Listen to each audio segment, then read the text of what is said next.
No black cats, just straight facts. Triple P certified. Listen, we can talk about odds all day. It doesn't matter what the odds are. It matters what's gonna happen.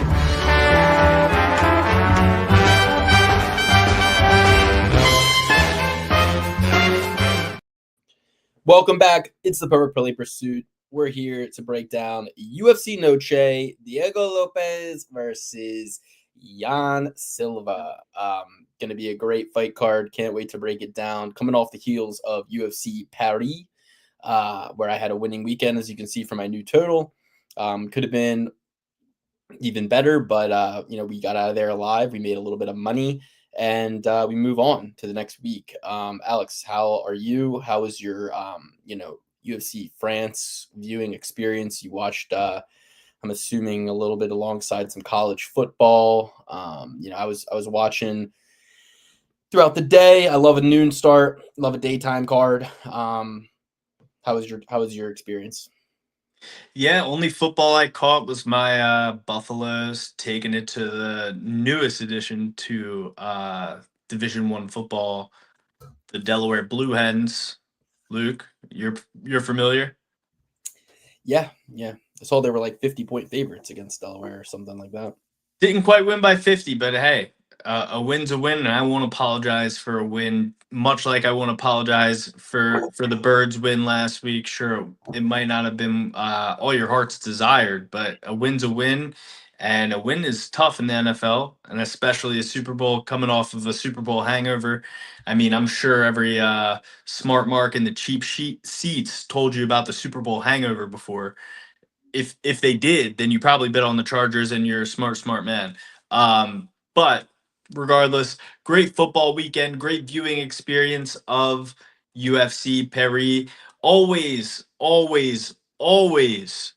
a great card when we go to Paris. For whatever reason, it's almost like great crowds give great cards. And comedy enforcement, please do not come at me. The ring light might come through my glasses every now and then. We're working on a janky setup today. We're not working on our normal setup.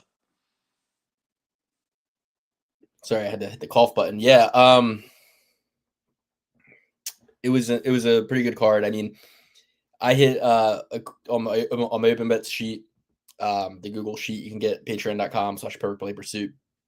I put in a bet on Hanat Fakhretdinov as an underdog, 40 to win 90. Put that 90 back on Bryzek, turned that into 200. Threw 100 on Modestus Bukauskas round one. So turn that 100 into 340. And then through as a hedge, I had Marcio Ruffi on every leg of the parlay going into the main event. So I hedged on BSD. Not a whole lot, I'll be honest. I just did what I needed to do to break even. So threw $80 to win 192 on him. Lived to fight another day, and that was kind of my night. I think Bukauskas round one KO. That was really good. A lot of excitement there, getting it at the very last second. Electric. Yeah, real. In terms of our picks, right? I mean, not too good. Yeah, I mean, we got Sai, we got Gomis, and other than that, we went. I took Mason Jones. No, certified. You took Mason Jones, yeah. I took Balagioki. But yeah, overall, hit on some good underdogs, and that Bryzek was staring me in the face as an underdog, glaring at me. Definitely wish I did a little bit more with that pick. But yeah, other than that, I mean, Brad Tavares sucks. Eric Nixick, he's such a boring coach. Like, he's the biggest game player, like, in terms of, I mean, he has said in interviews, like, yeah, when we're in the Apex, all like really like cheer for my guys so that the refs get influenced.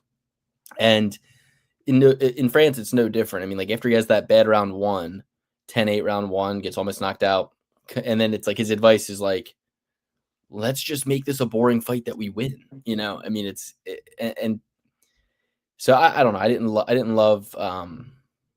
love the performance from Weird that a coach would give the Or- fighter the perfect advice to win a fight, so that way they get double the money that they would get. It doesn't matter if it's the most boring fight in the world. If it's the guy that you want to win, it doesn't matter.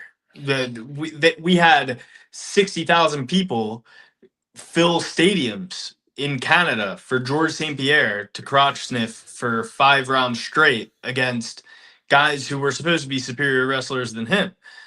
Like, what do you But at mean? least It doesn't matter. at least he was implementing his game plan, whereas like these other guys, it's like out of cowardice. You know what I mean? Yeah. It's like, oh, I can't strike, so but no, I haven't really ever been impressed with Brad Tavares, Punalele, Sorialilo, Brad Tavares, those guys, out of Extreme Kickboxing. But it is what it is. Anti Daliha, again, Taipora is just one of those fucking guys, man. Like, sometimes he'll come out there and look really great, good, and then other times it's most of the time it's performances like this, and these are the ones I have grown to expect from Tabora. Paul Craig, the retirement thing, long overdue. So pretty much all I got to say about the card. I mean, I thought Amavov did really well. It's nice to see the Fighting Nerds kind of experience some adversity. And But Luke, how can you even blame Paul Craig for a second, right? You break Jamal Hill's arm. Jamal Hill goes on to win a title. What's in your head? You're like, oh, I just broke this guy's arm. I still got a shot. Oh, I don't realize I have to get through 6 hammers to even get to that point to break this guy's arm again. Then, you have Ankalaev. He subbed Ankalaev in the last second of the last round after getting dominated for 3 rounds straight.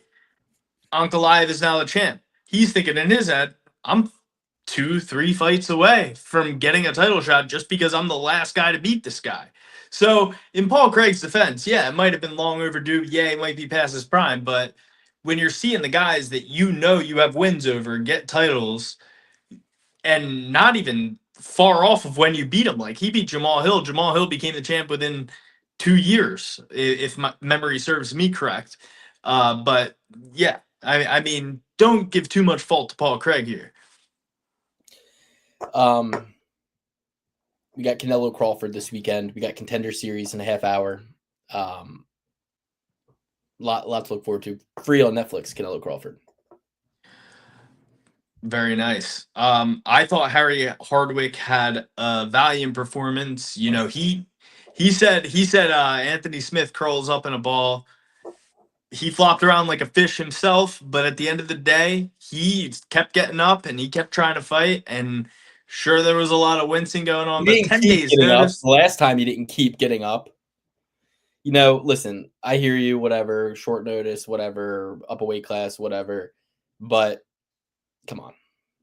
Leg kicks. It's like to get TKO due to leg kicks. We laughed at Claudio Puelles. We laughed at Herbert Burns just because Harry Hardwick has one funny Instagram video. We gotta lay cover fire for him. Like, no, that was embarrassing.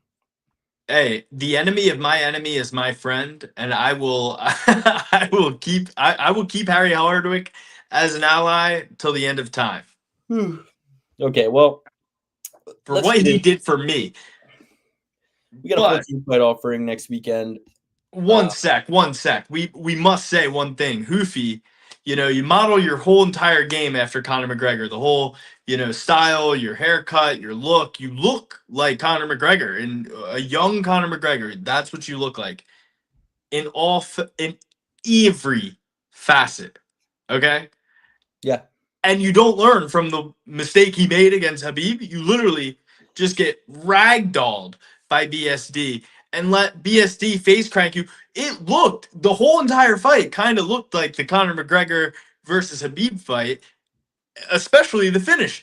That was insane. How do you take every good thing Conor McGregor did and just neglect the bad things and not learn off of that?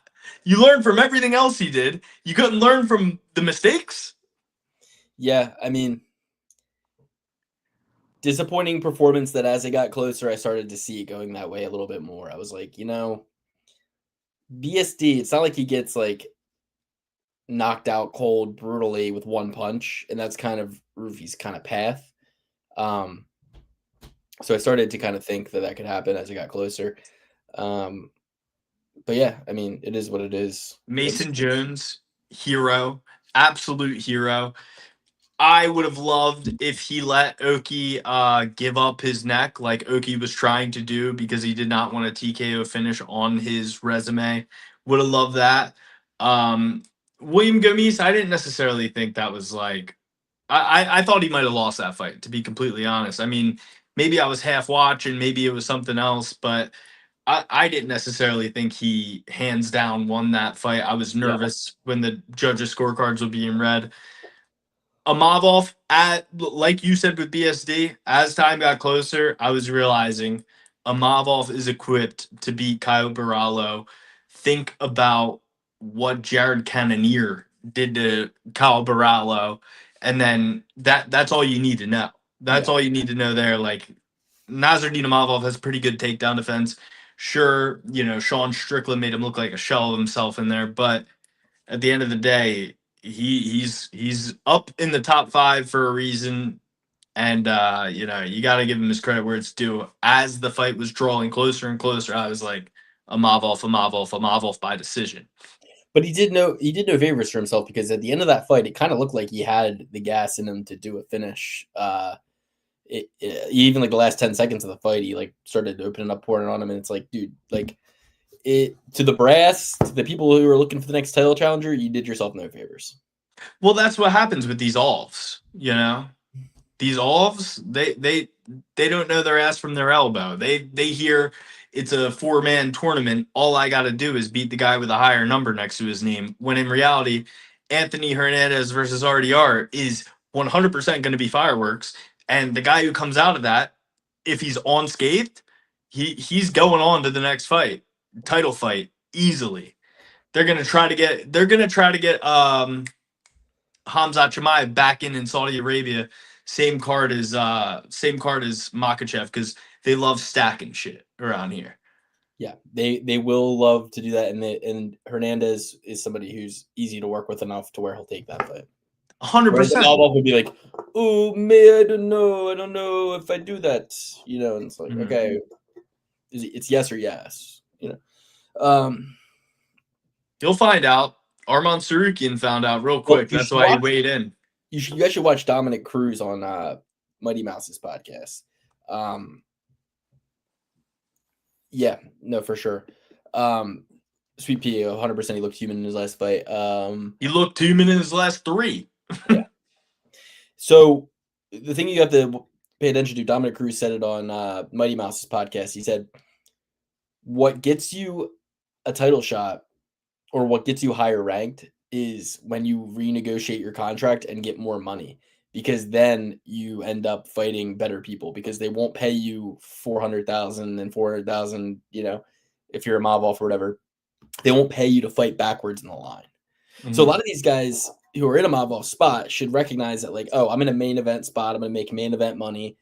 And in my home country. And if they don't give me a title shot, I'll just fight then a lesser opponent for the same amount of money. You know what I mean? So it is, some of these guys I think would do well to just stay active, make money, and get the mandate of the fans. It only makes you more popular when the fans think that you are being slighted.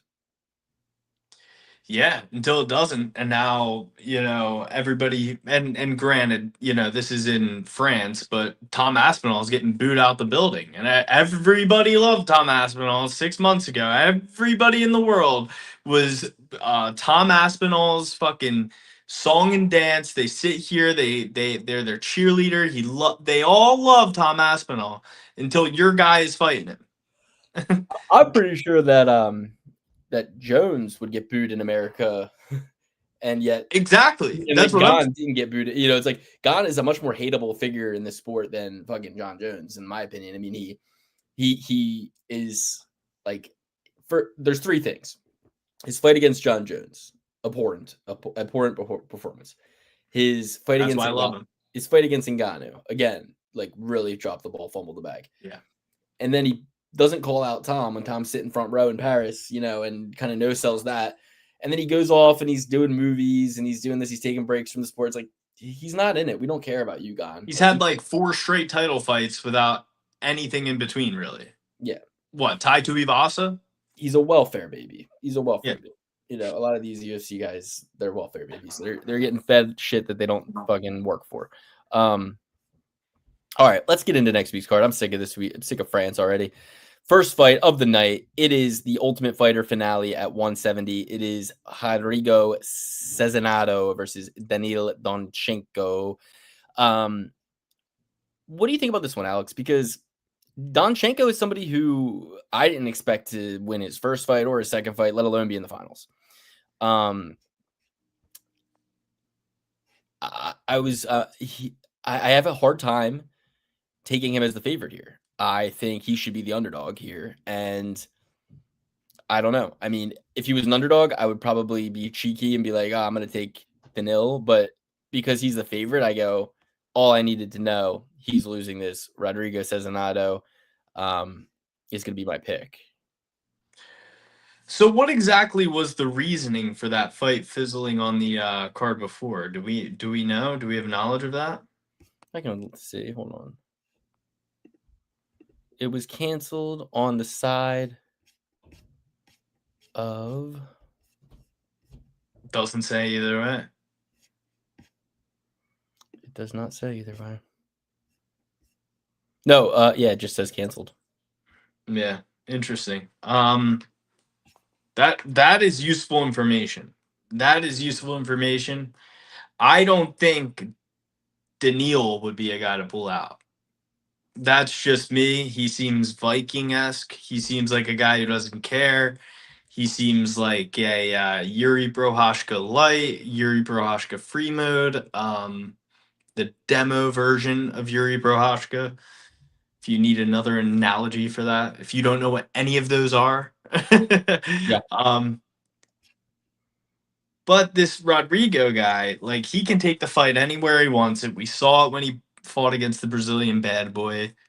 I loved the Brazilian bad boy. I wanted more of the Brazilian bad boy. He was Paulo Costa-esque. I don't know. Like you said, I did not see Daniil beating that guy, Matt Dixon. I did not see him beat Matt Dixon with those eyes. With Matt Dixon's crazy eyes. Yeah. And conviction.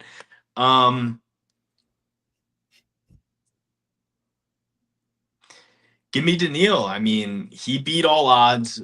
If I were to guess who pulled out, it wasn't him.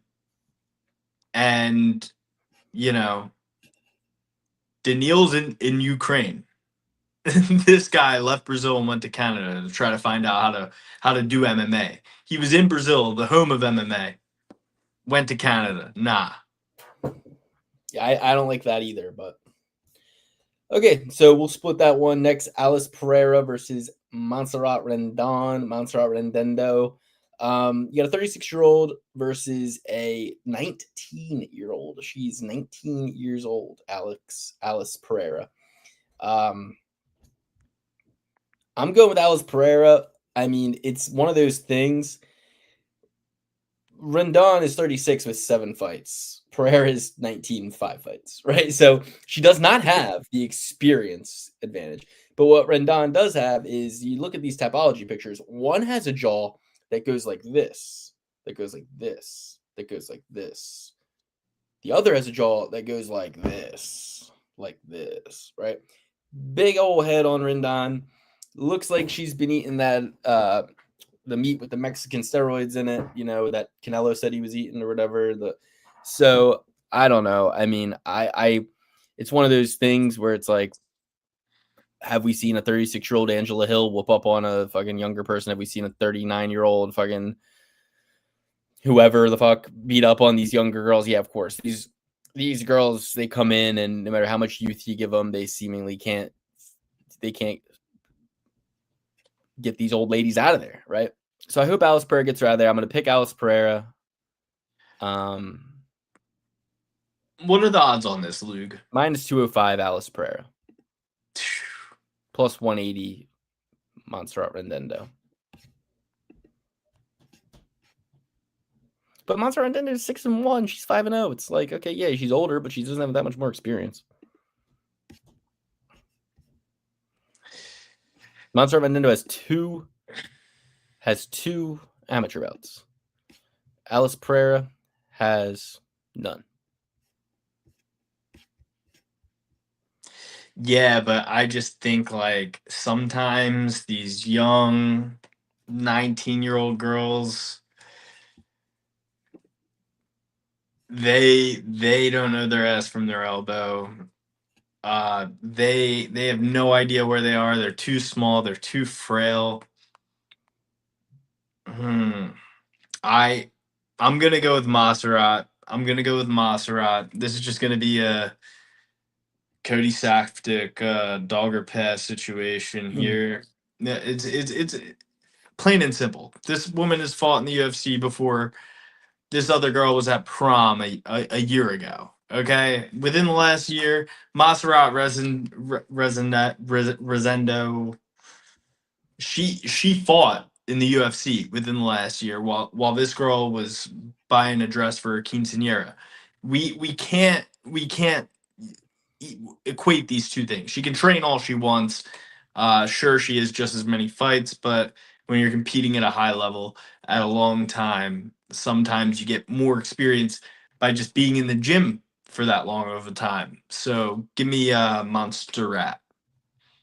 Remember when that highly touted giraffe fought that doctor in China and got knocked out? I do remember that.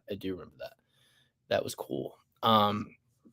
Next, we got Alessandro Nono Costa versus Alden Cobra Correa. Dog or pass for me here. You're not going to catch me laying minus 400 on a guy who hasn't fought in a year and a half. I predict Costa will miss weight. He hasn't fought in a year and a half and is coming in trying to make 125. He's also 5'4" to Correa's 5'8".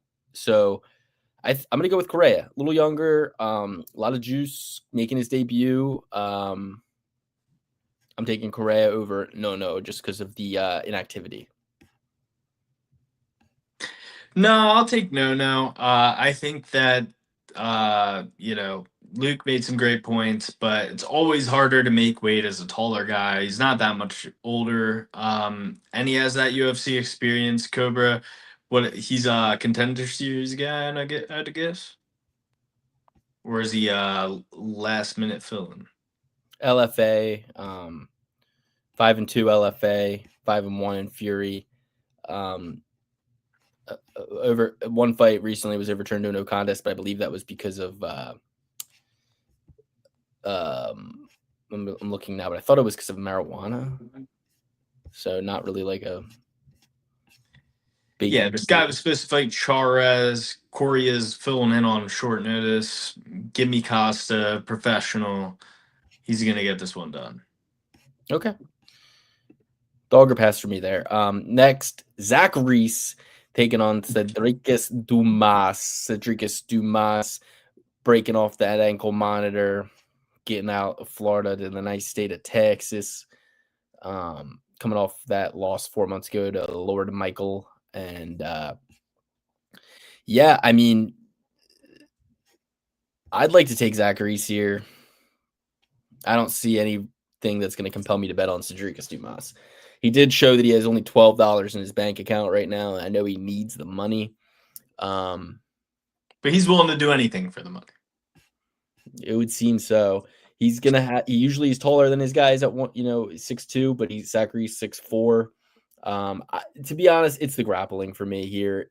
We just got to see a smart Zach Reese. I mean, he got slammed and KO'd by Brundage, knocked out by Bokayev, and all his other fights, huge favorite, lackluster decision against Medina. Huge favorite, lackluster decision against Tudorovic. Only guy who was able to get out of there was Julian Marquez, a guy who shouldn't even be in the UFC. Zach Reese really needs to step it up here. He's got to start fucking impressing. This will be the last time that I pick Zach Reese in that fight if he can't win this fight. If he can't win this fight, he deserves to be cut from the UFC. He deserves to be working at delivering packages for Amazon if he can't fucking get past Cedricus Dumas. So yeah, and I don't think he will get past Cedricus Dumas. I think that Cedricus Dumas is going to come in there and Raja Jackson his ass. I think he's gonna come in there, pick him up, slam him on his head, just like the last guy slammed him on his head, and give him 17 blows to the head with no regard for his safety. Cedric Dumas is gonna win this fight. And yeah, I'm just happy he beat whatever charges he had, and I don't know that that he we can beat see him. I don't know that Well, he beat legal I'm process. happy. Then I'm happy that he confessed to his sins in front of an attorney and judge and jury of his peers. Okay, I'm glad that whatever was holding him up in the first place is behind him, and he's gonna come out there and he's gonna And destroy. it's like he's all like indignant with people on social media, like, yeah, I'm just posting this so y'all have something to laugh at. Like as if like he's like, yeah, because I know that's what you guys like to do, laugh at me. It's like, dude, your stories are ridiculous. They said they found you in a dog crate. That's hysterical. Like, oh, I'm sorry. Like, or you did it. Like, do you ever have a chuckle? So he was just sitting in the dog crate, barking like I show speed, and trying to make the cops think that like, oh, don't shine a light over there. The dog will just start barking more. Like, I mean, how far did he push it?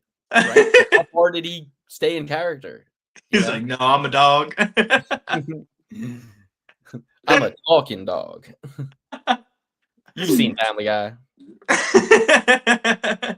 No, I mean it's crazy. Like and it's just like a. Look, I've even got a shock collar on my leg. That's how much of a dog I am.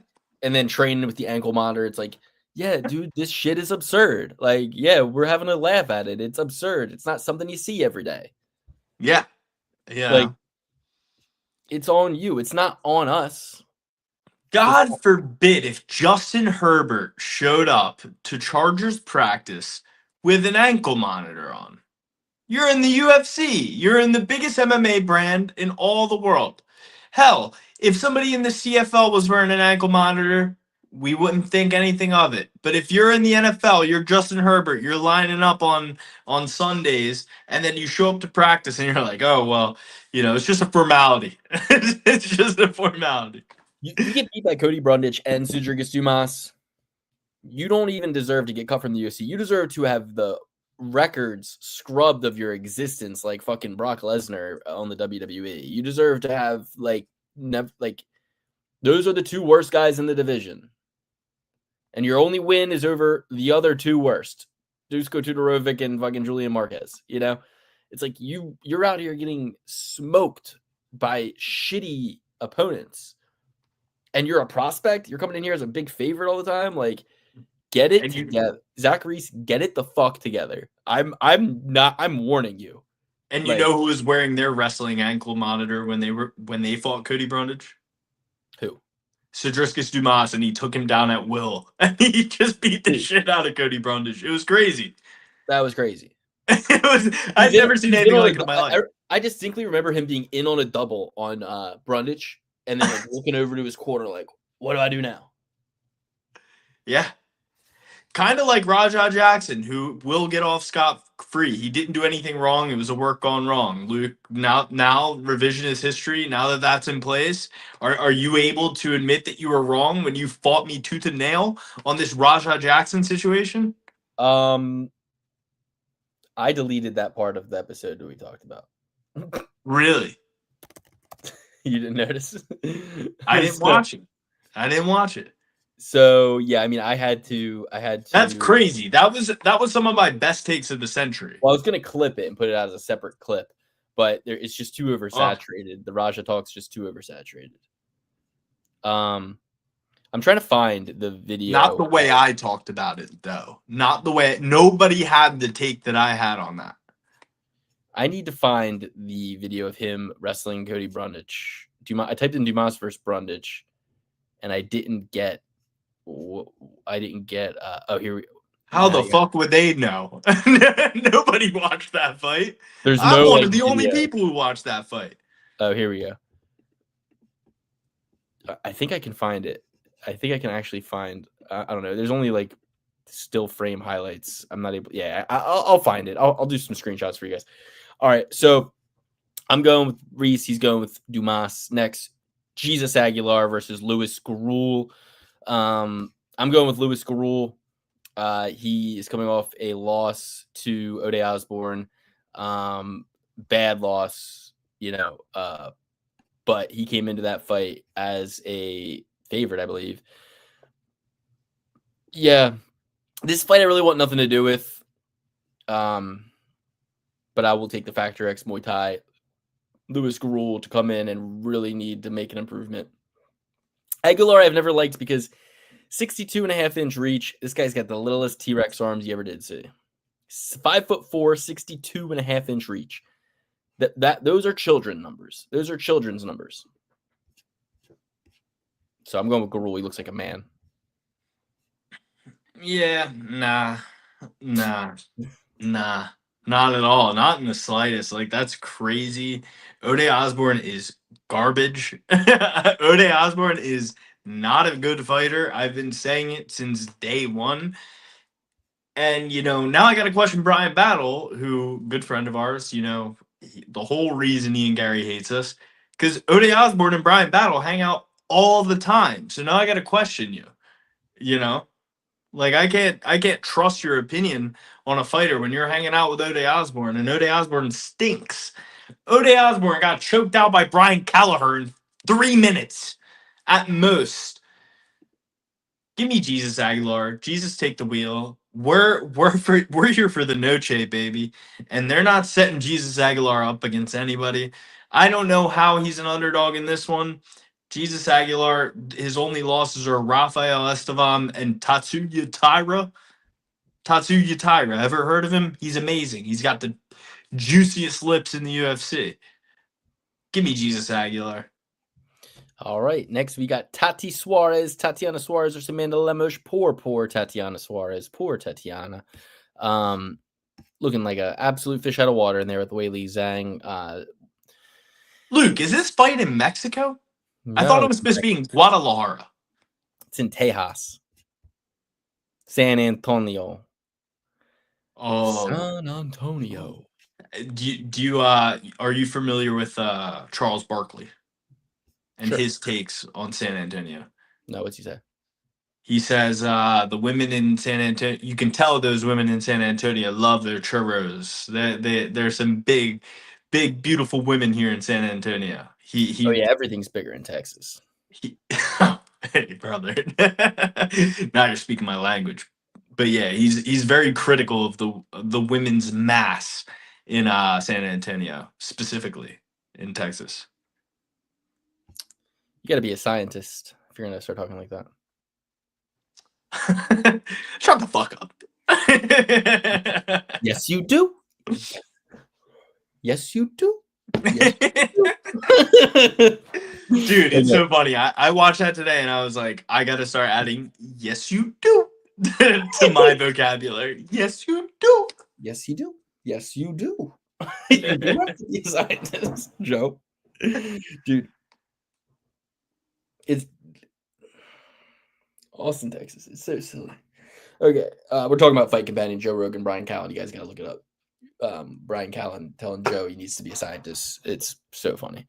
So I'm going to go with Suarez. Non-scientist telling another scientist in Yeah. order. I am going to go with Suarez.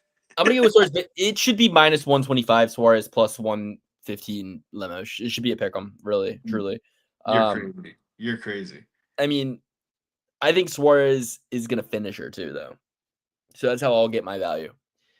But yeah, poor Suarez. Hoping it works out for her.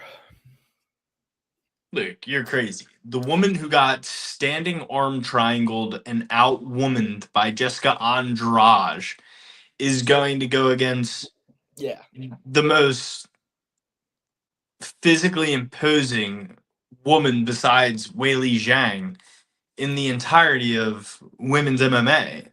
All right, Kayla Harrison and, whatever. What may have you. Get out of here. It's a submission.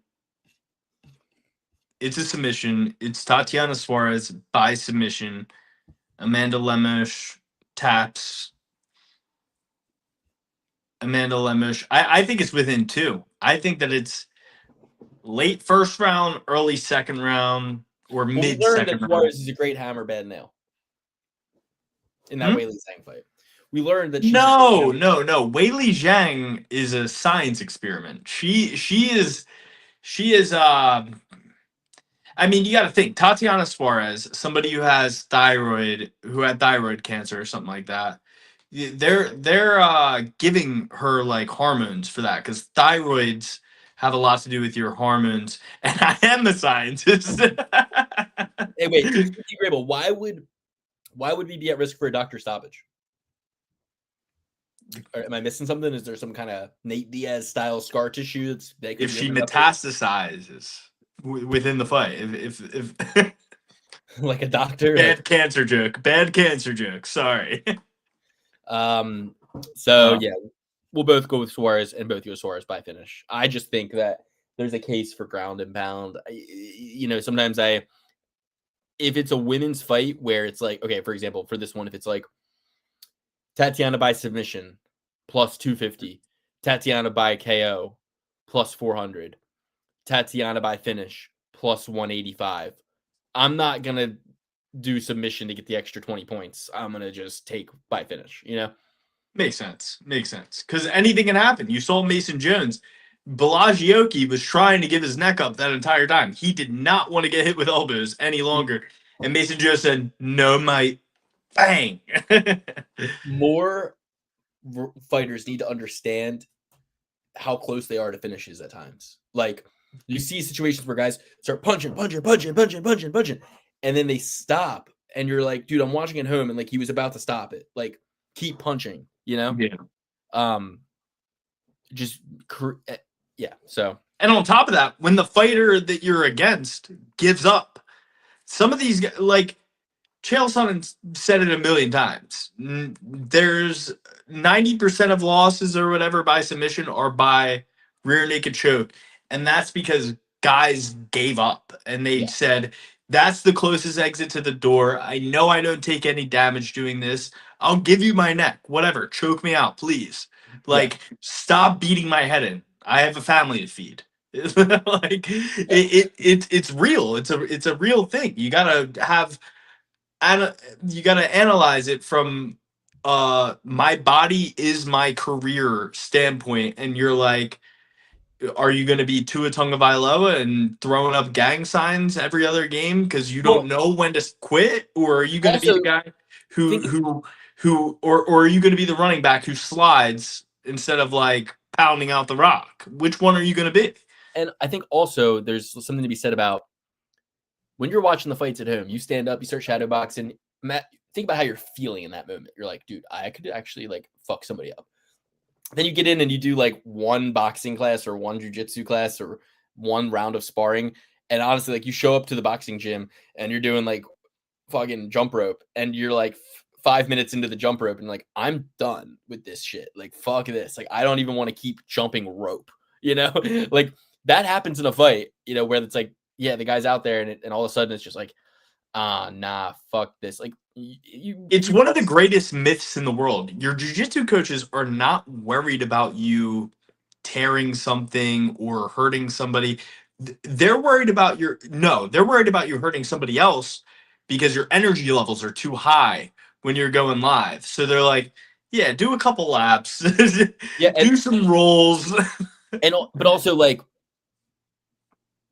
it's very rare that if you've competed in any sort of like one-on-one combat type sport, it's rare that you lock up with somebody at the beginning and don't kind of instantly know how the match is going to go.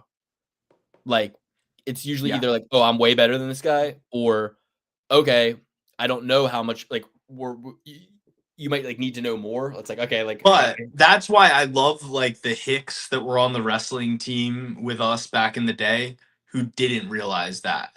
And didn't realize after they felt that, and then the guy just gets tired. They Homer Simpson his ass the entire time, and end up winning a match they shouldn't have won. Like it happens. It happens sometimes, Like I'm sure Mason Jones, when he felt Bellagioki's power in the first round, was like, "Holy shit!" But he just decided, Yeah. we're gonna keep going because he can't keep this power up for 15 minutes. Who could? Yeah. All right. Run through Puelis versus Silva. I gotta hit the bathroom. I'll be right back. Claudio Puelis, the Prince of Peru, 29 years old, facing Joaquim Silva, Neto BJJ.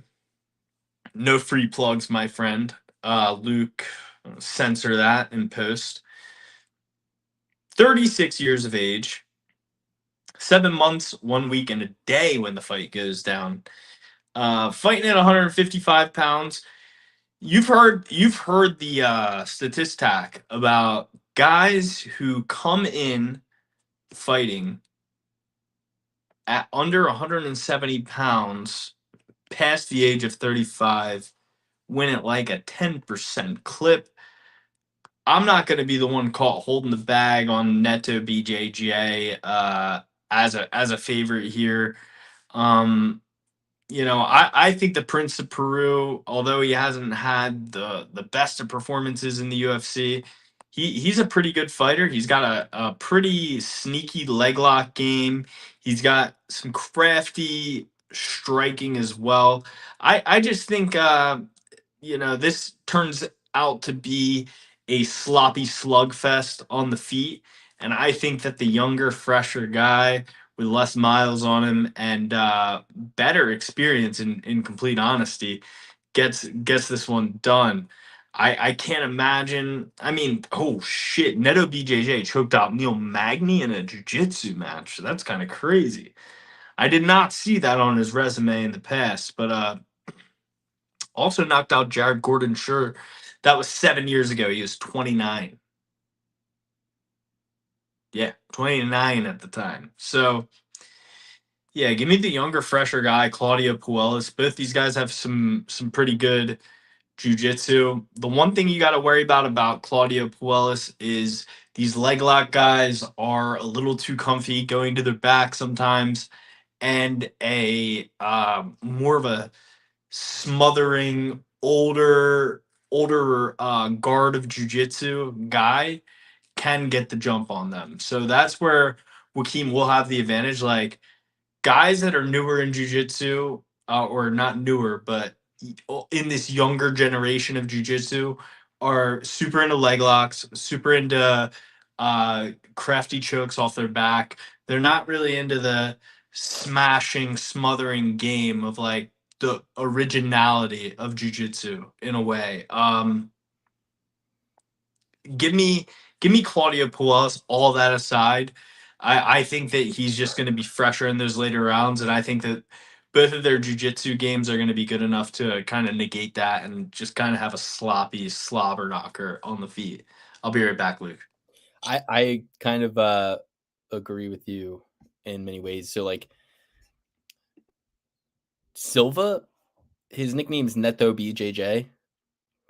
He's not using Neto BJJ in these fights. He's coming out there and throwing fucking punches like he's Trevor Peak. Like he that first round against Clay Guida, he got knocked out by Sarukian.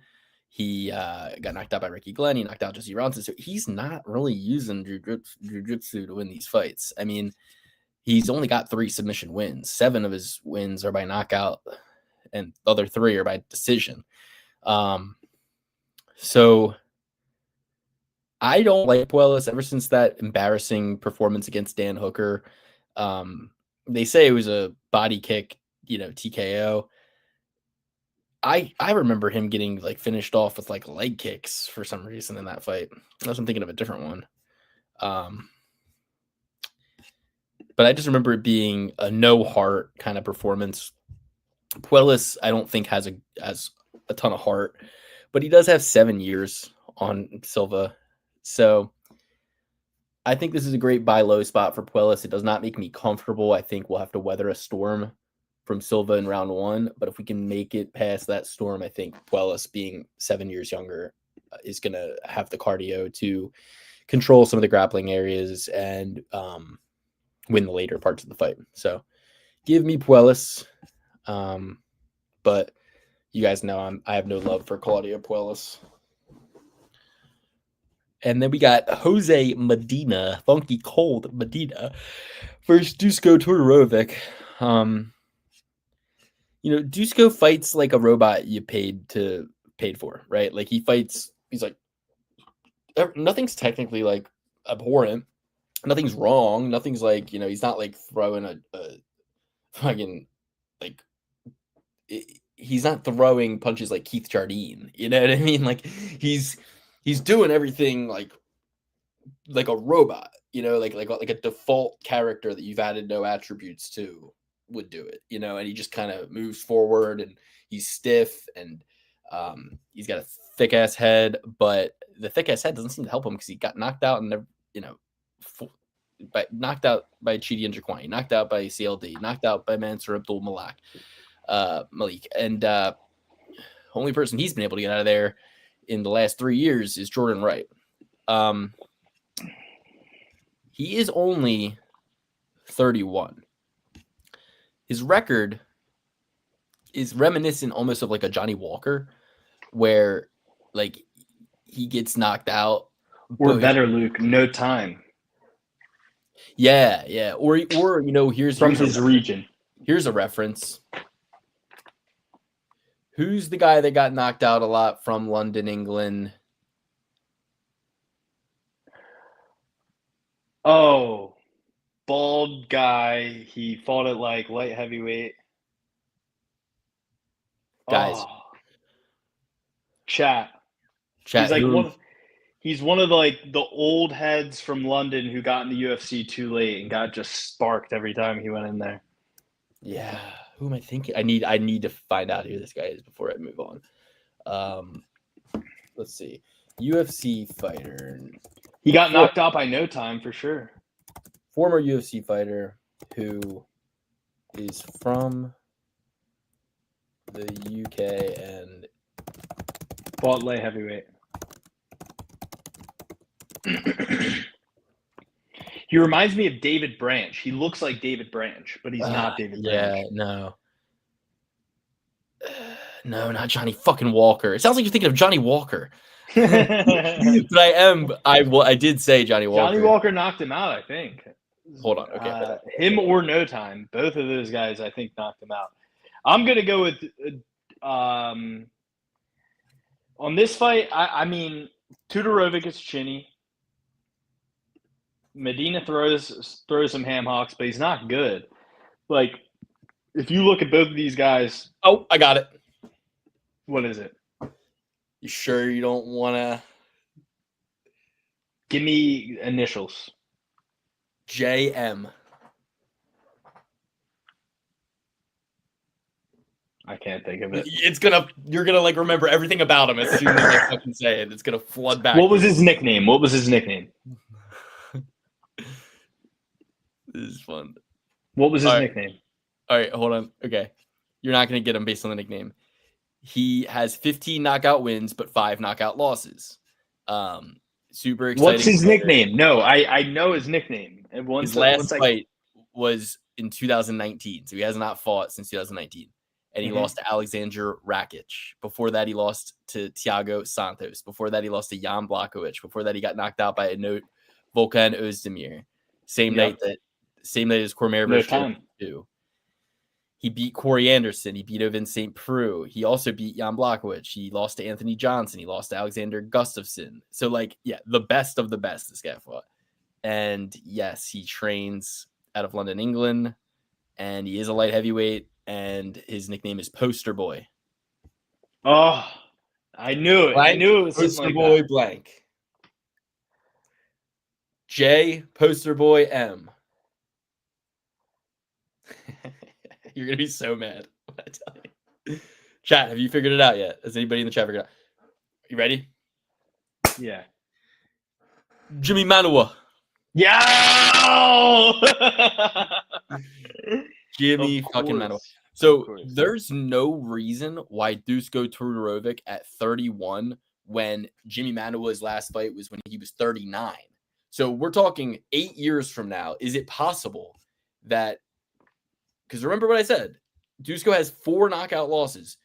Jimmy Manuwa finished his career with Why did I lose that? Oh, here it is. Jimmy Manuwa finished his career with 5 knockout losses. Okay. So Dusko's got 4. But if we all of a sudden see a Johnny Walker kind of esque. No, an Özdemir resurgence. Özdemir just recently had his Johnny Walker, Volkan Özdemir. same guy. And he's a middleweight. So it's like, I'm just saying he's 31, guys. Like, why not him? Why he's fought? Well, he is a minus 310 favorite. I mean, Tudorovic. Tudorovic from his 9th fight, Tudorovic was 7-0, and he fought Michel Pereira, who was 20-8 at the time. And this is before UFC, Serbian Battle Championship.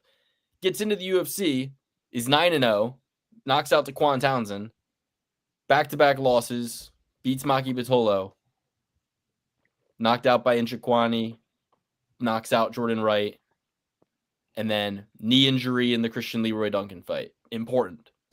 Mansour Abdul Malik knocked out in round 1. Can happen. Mansour Abdul Malik 6-0 at the time, and he's coming off a knee injury.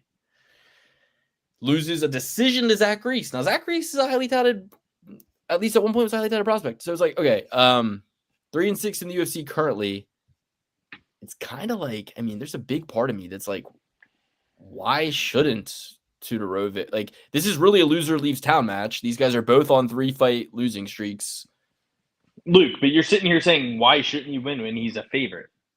Everyone thinks he should. Oh, shit. Win. He's minus 310. I've been trying to explain that to you. Like, why not Tudorovic? Everyone thinks, why not Tudorovic?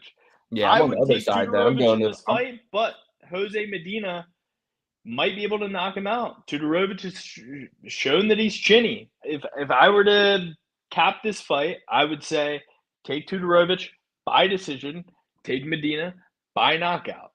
Plain and simple. That's how you win this fight. It's not pretty. It's not fun. Tudorovic is a minus 310 favorite. Everyone would love to sit here and say, why not Tudorovic? This is his time. They're both on a 4-fight skid. Tudorovic is clearly the better fighter. It's just a matter of he's very robotic. He telegraphs everything he does, and he's chinny. So that's how Medina wins the fight, and that's how Tudorovic wins the fight. As far as my pick goes, I'm going with the guy who's better at fighting. Sure, I'd love to take Medina as a flyer. I think I've taken him too much, though. I think that has ran dry. I think I've taken both these guys too much.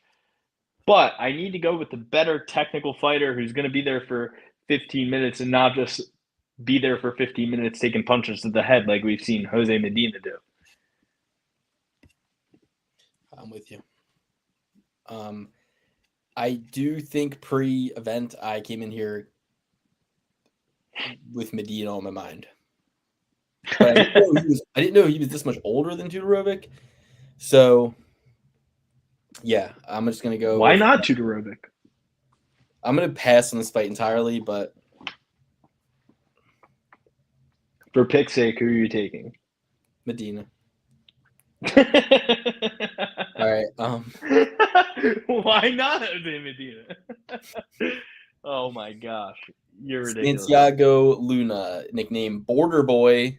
Fucking love it. If you need to know anything about who you should listen to, if you need to know anything about who you should listen to, about who's going to win what fight, look at that. I told Luke right now, he didn't know Tudorovic was a minus 310 favorite. The second he did, he said, Jose Medina. Jose Medina. Nah. Because you've been sitting here telling us that Tudorovic's going to win, telling us I was always going to pick Medina, but I was trying to tell people that don't clown Dusko Tudorovic because he actually like goes out there and fucking fights. And yeah, sure, sometimes it doesn't go his way, but at the end of the day, he's only 31. And don't be surprised, like, if you see him puttering around the sport for another fucking 8 years and eventually, like, people being like, how about Dusko Tudorovic on a 3-4 fight win streak? Look at Modestas Bukauskas. I think you'd be surprised. Truly, from the inception of I think you'd be surprised. From the inception of this podcast, we thought Modestas Bukauskas to be a fucking laughingstock. He was a glass chicken jaw, easily knockoutable, frail, fragile, instant fade. He leaves the UFC, goes on a huge win streak, comes back, and is doing what God of this podcast, Yusuf Zalal, is doing.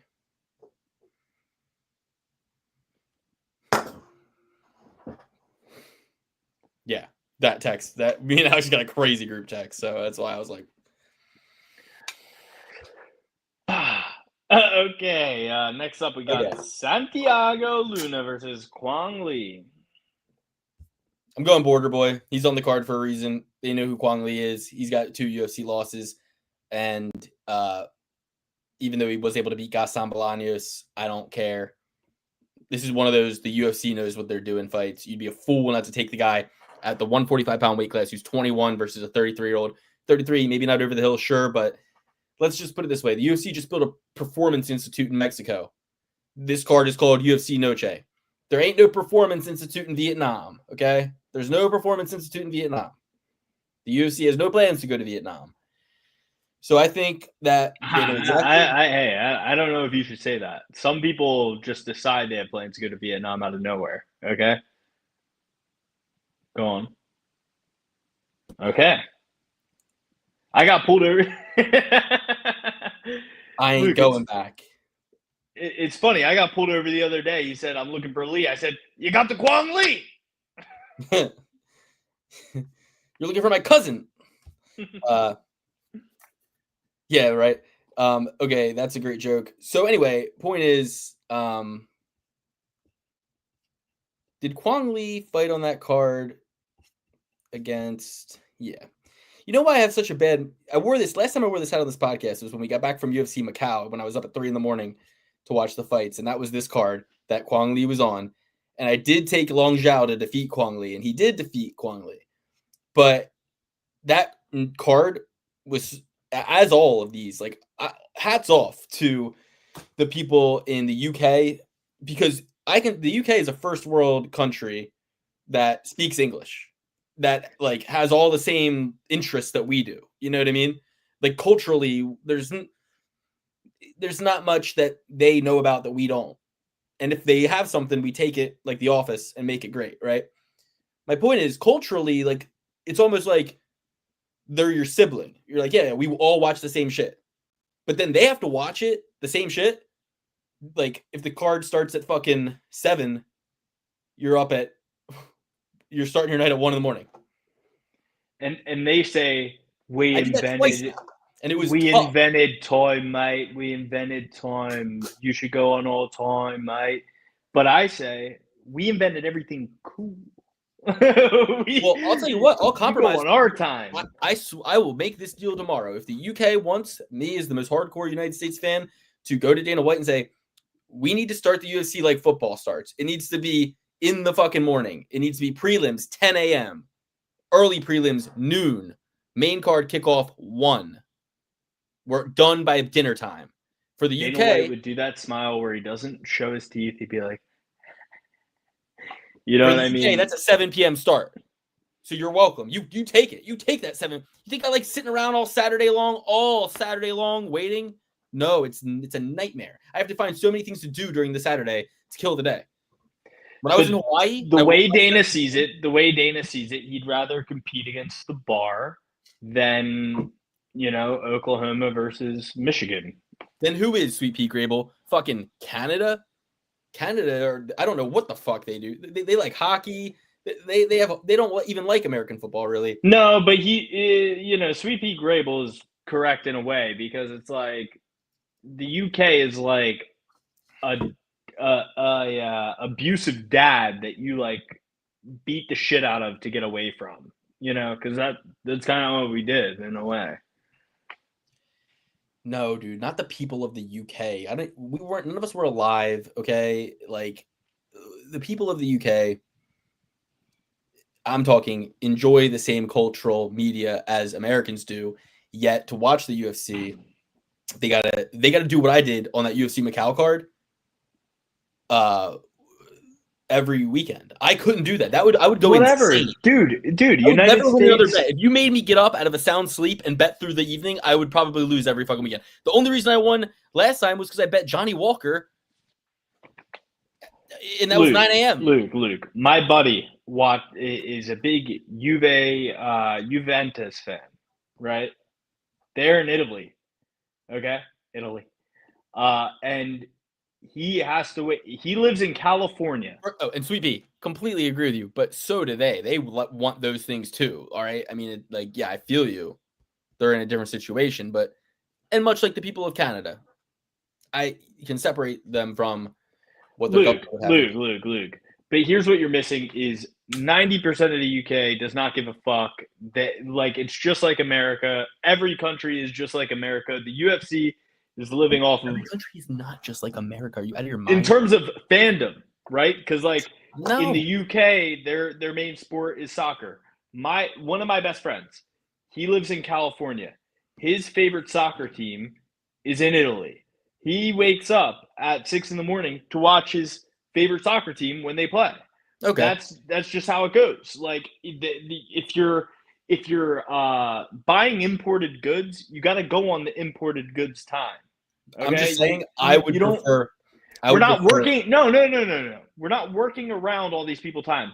But I would prefer it in the morning. But then all you need is that MMA guru to tell you oh, well, I've been in a rhythm for so long. You know what I mean? Fuck that. We're not going based off everyone's time. I don't want the fight's main card starting at 10 p.m. either. But we've got California. We've got 4 hours to work with here in the country, Luke. You forget that you'd be starting your pay-per-view card at 7, even if you were in California. You were in Hawaii for a year. That was the best, because if it's a 7 p.m. prelims, it's a 1 p.m. prelims, and if it's a 4 p.m., it's a 10 a.m. Yeah, but in Hawaii, you don't want to be at your TV from 1 p.m. Oh, exactly. That's to 10 p.m. You want to be on the beach. You know how pissed my wife was for wasting every Saturday of our vacation indoors the whole Saturday? Exactly. When you're in Hawaii, you're not trying to spend time on the couch watching fights. You're trying to get out there and experience Hawaii. Yeah, I mean, I still feel you can get up, have a morning, get done at 4 or 5, have an afternoon. Of course, I loved waking up at 3 a.m. for honestly, I would take it that way every time. So I'm not messing up my sleep rhythm. Also, I was in a bit of a Stockholm 10 hours because I was so used to living in my studio apartment in New York. It took a while to break out of leaving my house and getting in a car and going somewhere else to do anything. I was just so used to being why would I leave? I'm in my little hole. So anyway, and you had a nice property too, so it wasn't we got to get into Santiago Luna versus Kwang Lee. I'll go with the Border Boy. That's a cool nickname. I've seen Kwang Bang Lee, and that's his nickname, folks. That wasn't made up. Okay? I'm going with Border Boy. That's a way cooler nickname. Yep, it's Luna for Noche. Luna all day. Next we got Hernandez versus Fajea, Diego Ferreira versus Alexander Hernandez. Alexander Hernandez, another guy, right, who had his rise, his fall, and now he's having another resurgence.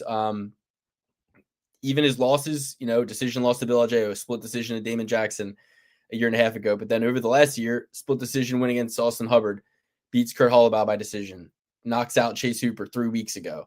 Now he's stepping here against Diego Ferreira. I got to go Hernandez here. Feed the hot hand. I think he's a similar style as Grant Dawson, and that's who Ferreira fought last. But Hernandez is coming in. He's coming in his most dangerous. I mean, you got to think about who he is as a person. The confidence helps him, fuels him, and he's got a great team around him now. He's got other guys that can he was kind of a lone wolf for a little while. Now he's got Roy Val with him. He's got other guys that are keeping him in check while also helping hype him up. Hernandez all day. I think he knocks out Ferreira. Give me Alexander Hernandez. No, I'm not going with it. I haven't seen anything I like from Alex Hernandez. I'm not buying what you're selling. Alex Hernandez sucks. I think he has no cardio. I think that he lost 3 out of the last 4 fights that they gave him decisions on. Or no, he won his last 3. He truly knocked out Hubbard or Hooper. He lost to Hubbard and he lost to Holloway, in my opinion. Both of those fights, I thought that Alex Hernandez had a good reason to lose, based on what I saw, the eyeball test.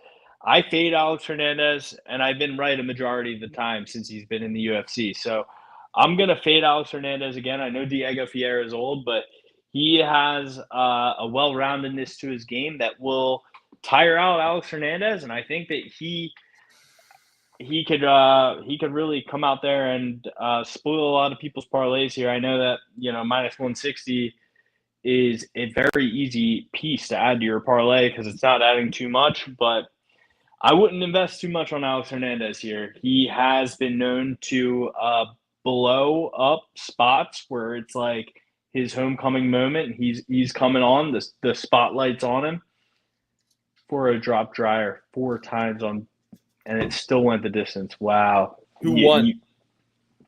Foro, of course. She dropped her 4 times. I would think, right?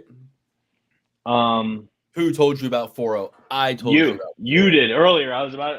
I texted Alex earlier. I said I'm betting on 4-0 tonight. Just an FYI, she's a slight underdog, and her opponent got knocked out by Shauna Bannon on the regional scene. And shout out to fucking Brady from Stat Diggers.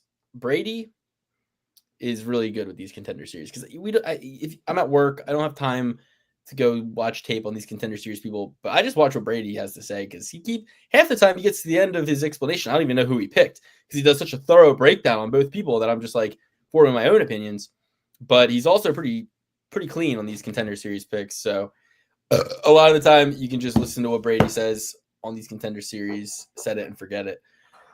But God damn, I'm looking like Hassan Piker right now. What the fuck is going on here? Yeah, I would go into it. I'd lean into it. Hassan's dreamy. Anyway, so Israel's wrong. Everybody. He's just quoting Hassan, ladies and gentlemen. Quoting Hassan. That was a Hassan impression. It was a Hassan impression. I support Jimmy Manuwa. The poster boy. Okay, next, we got my favorite fucking fight of the night, guys. Dustin Stolfitz taking on Kelvin Gastelum. 19-10, Kelvin Gastelum. 16-7, Dustin Stolfitz. I predict Kelvin Gastelum misses weight for this. 100%. The odds are minus 350. There's no juice left on the bone. The line's minus 350. So how can I even bet that at this point? But I'm taking Stolfitz hard and heavy.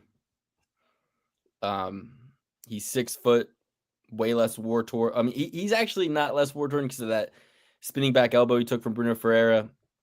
That was devastating, and I know he had a lot of reconstructive journey with that. That was not easy, and I have all the respect in the world for Stolfitz for that, to come back and get knockout wins after suffering that, to even go the distance to Ruzaboev. I think he knocks Kelvin Gastelum the fuck out here, guys. I'm not taking it by knockout, but I'll take Stolfitz plus 200 all day, all night, twice on Sunday. Yeah, I mean, Kelvin Gastelum missing weight is minus 1,000 for sure. He's definitely missing weight. But, we talk all this gas on Kelvin Gastelum, Brian Ortega, the Taco Twins, who can't stop missing weight. And Cejudo. He doesn't miss weight. He doesn't miss weight, but he doesn't miss weight. He's there with them and he's plumping up. Yeah, he is a big boy. He's saying birria,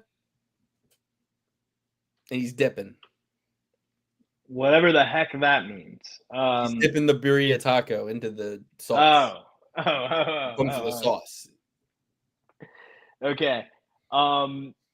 Yeah, I mean, I'm going to take Dustin Stolfitz here. I don't think Kelvin Gastelum has anything left. He's got a big old cranium. and he has the Mexican fighting spirit. Shout out to Modelo, not a sponsor yet, but I made a decision once, and it was a podcast instead of going to the streets. I'm going to go with Dustin Stolfitz here. And listen, guys, and it's not just because I have to be careful because I see Stolfitz Farms, signs in my local area. And it's not because I see Sabatini painting in my local area that I'm going softer on these Pennsylvania guys because I'm worried that, they might send the Sabatini twins to come. It's to crazy. come I in. wonder if is Stolfitz actually like a descendant of those Stolfitz farms in Pennsylvania? I'd imagine they're Pennsylvania Dutch. Why doesn't Deutsch. anyone ask the questions like, "Hey, Dustin, how are you feeling about this?" He fight? used to rock a German flag, dude. He's Pennsylvania Deutsch. That's what I'm thinking. Somebody needs to fucking ask him, like, "Hey, like, does your family own a bunch of farms in Pennsylvania? And are there a bunch of trucks running around that say Stolfitz Farms? Are those your families?" Nobody That's would ever interesting. know. I want to know that. Nobody could ever know. There's no way to figure that out. But they should just be asking the fighters generally, like, so tell us about your upbringing. Like, what did your family do for a living? What do your family think about you fighting? How'd you get into it? Like, just ask that question, right? Dude, I think they're out in Amish, and I think that he went on Rumspringa and never came back. That's what I heard. That's what the streets are telling me. But that's a legend. That's just rumors. On the pod. I'm gonna try to get Dustin Stolfitz on the pod. Say, hey, are you affiliated with Stolfitz Farms? Me texting Joe Lucky. Joe, do you know Dustin Stolfitz? He's like, peripherally. We're like, no, we all know him peripherally. I'm asking, have you ever met him? No. But he's like, no, like I trained with somebody who trained with him. That's what I mean by peripherally. Not like, not like you saw him on TV once.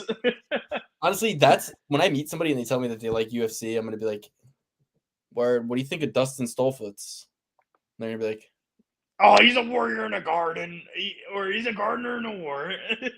Like, right? Like, here's the thing about Dustin Stolfitz, guys. He's out here. He's yogaing all the time.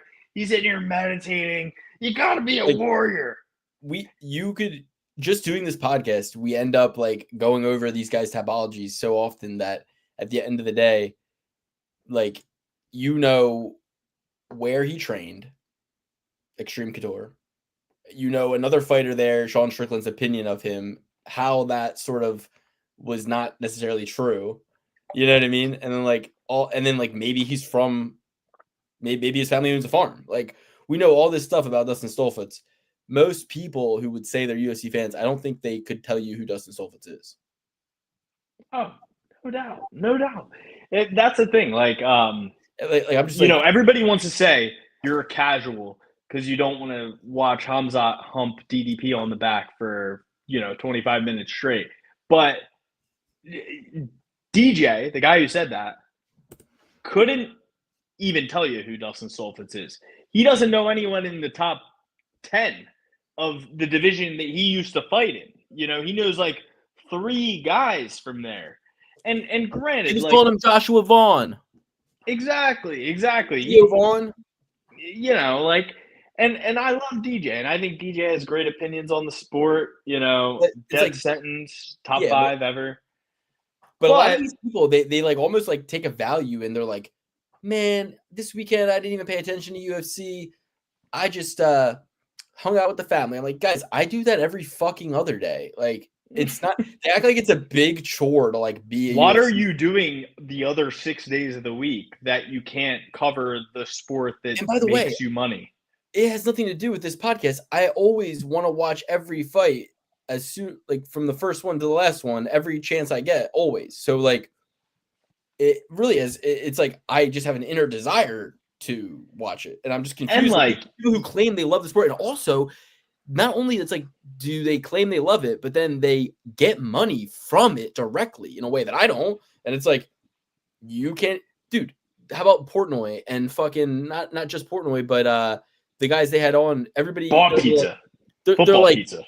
I'm watching the Barstool morning show to recap the NFL Sunday, and they're like, yeah, I didn't watch that game. I'm like, they didn't even watch the Bills-Ravens game. The one game, Sunday Night Football, the first Sunday Night Football game. I'm like, what the fuck? I'll be honest, that one did go late though. That was like 1:30 in the morning. That game. Your whole job is this. Yeah. You don't have any other obligations besides to come. And maybe on you do have other obligations, but at the end of the day, if you're doing a show talking about it, you would think you'd watch the thing. I mean, think about it. Like, granted, there's been 10 cards over the past 6 years that I didn't watch. There probably hasn't been a single card over the past 6 years that I didn't watch a single fight on. I at least watched one of the fights, 5 of the fights, 4 of the fights.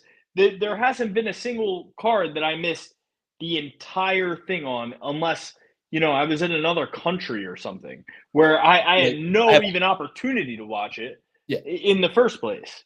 Like, I've been at weddings and I'll check it on my phone while I'm waiting while we're having cocktail hour. Like, you know what I mean? It's like, it's not that hard. Like, but yeah, in any situation outside of that, like, even if I am in the backyard playing with my kids, I'll throw it on my phone and chuck it to the side and listen in as what I'm doing. And I'll peep in every couple. Like, it's just like, people act like it's the toughest thing in the world to like watch an entertaining sport that you like. I don't know. It takes 5 hours of your entire week of. It's crazy that once again we don't know if Stoll will wrestle. Dustin could all but guarantee a win by only wrestling. Okay. I don't think so. I don't know. I think that that's a good way to tire yourself out very quickly against a guy who is very low to the ground, very low center of gravity, has been wrestling his whole life, has a higher pedigree of wrestling than Dustin Stoltz. Dude, he's not gonna I forgot he's not gonna wrestle at all. I forgot who he was even fighting. I was so down the rabbit hole with Stoltz's knowledge. I forgot Kevin Gastelum is a better wrestler. He is not gonna wrestle him. Are you out of your mind? Dustin Stoltz is a far worse wrestler than Kelvin Gastelum. If they strapped on the wrestling boots, Kelvin Gastelum wins 10 out of 10 times. Okay? Did you see what he did to Uriah Hall? Okay? No, that's not to say that better wrestlers haven't been taken down by worse wrestlers 100%. In the UFC octagon, because if it's round 3 and Kelvin is out of shape, he may get picked up and put on his fucking butt. You know who did? Who got taken down? Where I remember thinking like, wow, like he took him down. You know what I mean? Oh, well, Leon took Colby down, I think. Cejudo got taken down. Cejudo got taken down by Marab. Yeah, big time. But also, Cejudo got taken down by Aljo. No, but anyway, my point is DC got taken down by John Jones. Wrestling as a plan A from round 1 fight start is not going to be something that I think Stoltz will have a shitload of success with. I think his plan should be, I'm way taller than him. I should kick his body, jab the fuck out of him, dance around the outside, land big knees up the middle to his body. Maybe make him carry your weight against the cage. Spin off elbow, push him around, keep him away, but also batter him and just blast him. And then by round 2, Kelvin wants the fuck out of there. And then once you're slippery, he's not getting him down. And I think pushing Kelvin up against the cage by any means necessary, whether that mean wrestling. I don't think that'll work. I don't think you gotta listen. Here is not in round 1. It won't work in round 1. Is what I'm trying to say. Like, you got round 1. He can put Kelvin on his back foot. Listen, when I say put Kelvin against the cage, I'm not saying physically grab him and put him against the cage. I'm saying keep his back foot against the cage the entire fight with your range, and then work inside, get those elbows, and hell, maybe make him carry your weight against that cage for a little bit. Kelvin Gastelum's going to gas. Kelvin Gastelum, maybe not gas, but you're not going to get that same first gear that you get from Kelvin Gastelum that you get in the first round, second round, and this is only a 3rd round fight or a 3-round fight. You got to start making him feel that pressure quick. You got to start making him carry your weight quick. You can't be the guy that's not leading the dance in a 3-round fight against Kelvin Gastelum, and you have a fucking 14-inch reach advantage, whatever it is. And especially early, this is my plea to Dustin, especially early, nothing lazy, nothing half, and eyes focused. Like Stiff, hard jabs, eyes wide open. If you throw a teep, it's a laser beam teep, and you're far away. The risk is that it might not reach him, versus you get caught in that middle ground where you throw a teep and he just unloads one of those the overhead. Void. Yeah. No, Sweet Pea, I apologize. Sweet Pea, I apologize. I couldn't agree with you less. Dustin Stolfitz should not wrestle in the first round whatsoever. Should not establish a wrestling game. If anything, maybe a little Greco work, but like with a shorter, stubbier guy, it's hard to get shit off against them in the first place in the wrestling field when you're the big, long, dominant alpha Chad as Dustin Stolfitz is. Respectfully disagree. He said that a while ago. I just thought it was the perfect comedic place to drop that in after you got that long tirade. But yeah, I think that's where Dustin will get fucked up, is if he finds himself in that dirty boxing elbow range out of position, meaning he gets overconfident, gets sloppy, is a little too flowy, is on the end of a long combination, but the last part of the combination maybe doesn't work. Like he tries going jab, jab, jab, kick. But when he throws the kick, now he's out of balance, off position. He throws the kick and it doesn't quite. Kelvin is now turned, and then Kelvin just boom. That's how it'll end for Stolfitz if it ends. Kelvin knockout in some sort of crumple zone of transition when Stolfitz is doing everything right and looking great. Kind of like when he got spinning back elbowed, right? It's like he's got to avoid that crumple zone. He's got to fight like Adesanya. But I actually already have a bet on Stolfitz money line, and I'll be putting more on Stolfitz money line. I want to see what happens with the line. I might do a little, if the line moves in Stolfitz's favor, I might just go Stolfitz knockout and keep what I already have on him as money line. But I don't see, I really don't see it actually. I think a lot of people, you're going to hear a lot of other handicappers come out here and say, y'all must have forgot. And you forgot how Stolfitz is not good, and you forgot how Kelvin is good. Don't aim where they are. Don't aim where they've been. Aim where they're going to be. This is the game that moves as you play. You have to say, every week there's shit that happens that we don't think makes sense. Every week there's surprising shit that happens. Every week, the young eat the old, or guys that had so many accolades at one point are not what they used to be. Did Luke Rockhold not just get knocked out by Darren Till? Luke Rockhold beat Chris Weidman. Luke Rockhold was the Strikeforce champion, then the UFC champion. Going into the Michael Bisping fight, it was like, who the fuck's going to beat Luke Rockhold? It was like Romero, Bisping, they both knocked him out. He got knocked out by Darren Till, who got rocked by Tyron Woodley, who got knocked out by Jake Paul. Like, your perception, your imagination of where these guys are is not reality. The reality is that Kelvin Gastelum, like Max Holloway, has taken more strikes to his head than almost anybody in the fucking UFC. And while people can say that means he's got a great chin, Chael Sonnen has said many, many times, you don't get better every time you go in there, you get worse. Your health bar gets zapped a little bit more. I love the balls on my mouth. And Chael says a lot of things, but what I know that to be true about that is I predicted Max Holloway would get knocked out by Leah. I predicted his coconut would get cracked. I'm predicting Kelvin's coconut's going to get cracked here. And folks are going to be if Kelvin still has his heart in it. Yeah, absolutely. And then we got Jared Gordon, Flash Gordon versus half of a Garcia. I would wish he'd come into one of these fights with a whole Garcia. But, we got half a Garcia versus a Jared Gordon, a Jared Flash Gordon, former drug addict. Luke, what do you think about this fight? It's really hard to get the taste out of my mouth of Jared just steamrolling through Thiago Moises. It makes all the sense in the world that it happened. He had a good fight with Nasrat Hopcross. He knocked Mark Madsen out. People thought he beat Patty the Batty. So we're talking a split decision loss to Nasrat, and we're talking a robbery loss in a lot of people's minds to Patty. The clash of the head situation with Bobby Green. I count the Bobby Green knockout as like the biggest one. I don't really think like Bobby Green knocked him out in my mind. It's not like a no contest. You know what I mean? So, but that being said, I mean, Jared Gordon, it gets into the same conversation as with Kelvin. He looked so fucking good 3 months ago.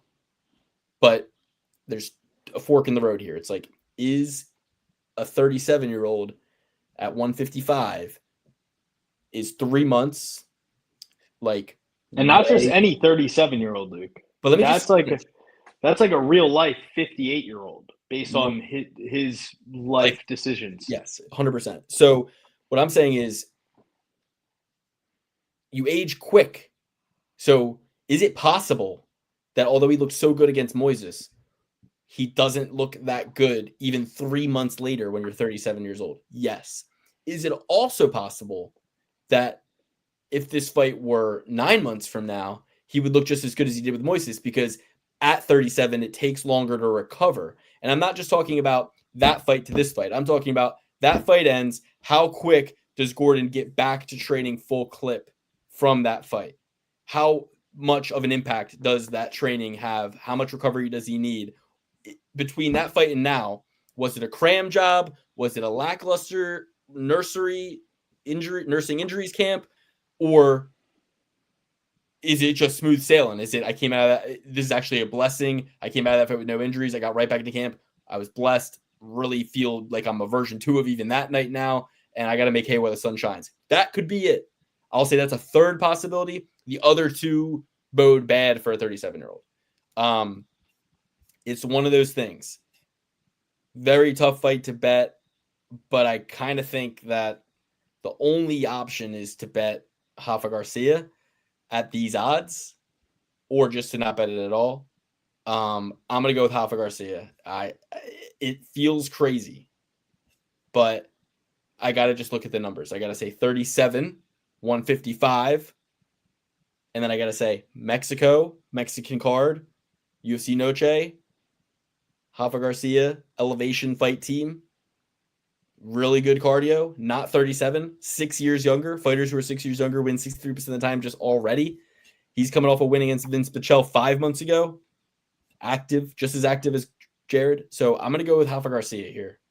But feels wrong as I say it. But those are usually the picks where you got to just be like, no, this is the right answer. Yeah, I have okay. Yeah, perfect. Okay. So yeah, Luke, I myself was wondering how much Mexican pride I had going into this UFC De La Noche. And because I it's thought not really like it's not like it's in Mexico. But the same people who tell you like, oh, there'll be some home cooking. It's like, guys, stop saying that. They bring the same fucking judges in everywhere they go. It's Saul D'Amato, Chris Lee, Lethaby, my girl. I don't know. I haven't heard Adelaide Bird. In a long time. Adelaide Bird. I would take Adelaide Bird over some of these motherfuckers. I would take her back. I'm like, baby, come back. You can blame it all on me. At least I knew where Adelaide Bird was going. Yeah, right. and then you get to have a good laugh. Yeah. You go, Bird got us again. Like it almost. I kind of miss it. I kind of actually fucking miss it. Like, can we get her in there for Canelo Crawford? You think she'll be in there? She's gonna be there for Canelo Crawford, and she loves Canelo, bro. She has to be there. Canelo has her on retainer, I'd imagine. The judges for the Canelo Crawford fight are Steve Weisfield, Max DeLuca, and Tim Cheatham. Tim Cheatham. His name is literally Cheatham. The writing's on the wall. The writing's on the wall. I want to fucking lay the hammer on Bud. He's not gonna win. But I think he's a better boxer. He's the better boxer. Hasn't He's- Canelo made enough money? Are we ready for a new face? Haven't we milked Canelo enough as like a cult? Like we've milked Canelo dry. There's nobody who's going to become a new Canelo fan. There's a Luke, lot of American there's little boys that will become a Bud Crawford fan the moment he becomes champ. I tell you that much. But there's Bud tons of needs his Mexican. explosion. Luke, what you're forgetting is there's tons of Mexican cows here to be milked as well, and Mexico has been like one of the biggest boxing. You know, they're already here. There's no new people coming in for Canelo now. He's getting old too, isn't he? There's going to be more Mexicans on the rise, though. They're not worried about the young Bud Crawfords. They're worried about the young Canelo Alvarez's. Oh, Bud is 37. Canelo's 35. Older than Canelo. I know. Oh, yeah. I don't know. Man, I want Bud to win. Bud's going up in weight, correct? Yeah, dude, I want Bud to win so bad. I don't know why. I don't even like follow boxing. I just love Terrence. But you know what it is? They told me Terrence Crawford used to wrestle when he was younger. And he wrestled. There's videos of it online of him like wrestling at cookouts as an adult, and he's like manhandling guys, like putting them in gun smokes. I love like it. Absolutely. I love. And on top of that, like if you've ever heard his story, it's one of the most amazing stories ever. His dad always told him he'd be a champion, and then it pans to his mom, and she's like, "I told him he wasn't gonna be shit." Yeah, I have seen that video. That's awesome. And then she would like pay kids in the neighborhood to fight him all the time. Watch live now, UFC. Watch live now on the UFC YouTube channel. Canelo vs. Crawford Grand Arrivals live on Netflix. But Luke, the guy finds out his mom was paying kids in the neighborhood to fight him. And he was like, and what happened? And she was like, none of them could whoop him. And then Bud comes up and they're like, yeah, when I was 13, I told my mom there's no more whoopings. Like she had the belt and was spanking his ass. And he was like, there is no more of that. Like, you've already got my ass kicked enough in the neighborhood by these kids. Like, I'm not taking this shit. My dad told me I'd be a champion, and now I am. and that's why the NFL, is so soft. Like, you can't have a bounty program. Bud's mom put a bounty on his head when he was 13. And guess what? She should have been paying them if they could beat Bud. She should have been paying them for their time after they left. Sparring partners. She should have been like, hey, here's $100. Don't tell your mama that my son whooped her ass. But the other thing is, the NFL is soft because Carter spits on Dak Prescott's jersey. If you told me as an Eagles fan, I'm sitting outside of a bar in Philadelphia. You would have thought that's the worst thing that's happened adjacent to Dallas. You would have thought that there was a shooter from the grassy knolls. The way that Jalen Carter was treated. And they're like, there's some theories that it was gum. There's some theories that that Dak spit on him. So there's all these conspiracies. People are drawing lines like the trajectory of the spit. It actually might have been a bird dropping. If you look at the trajectory, it's the magic spit theory. No, but it's the Zeb Ruder film. Come on, the spit Ruder film. But I'm just saying, like, if you're an Eagles fan and you hate the Cowgirls, and somebody comes up to you on the street and goes, you know what I hope happens tonight? I hope they walk right up to Dak and just spit on his jersey. You'd be like, yeah, I hope that too. I hope he walks right up to Dak and just spits on that Cowgirls jersey right in front of the whole team. And that's what happened.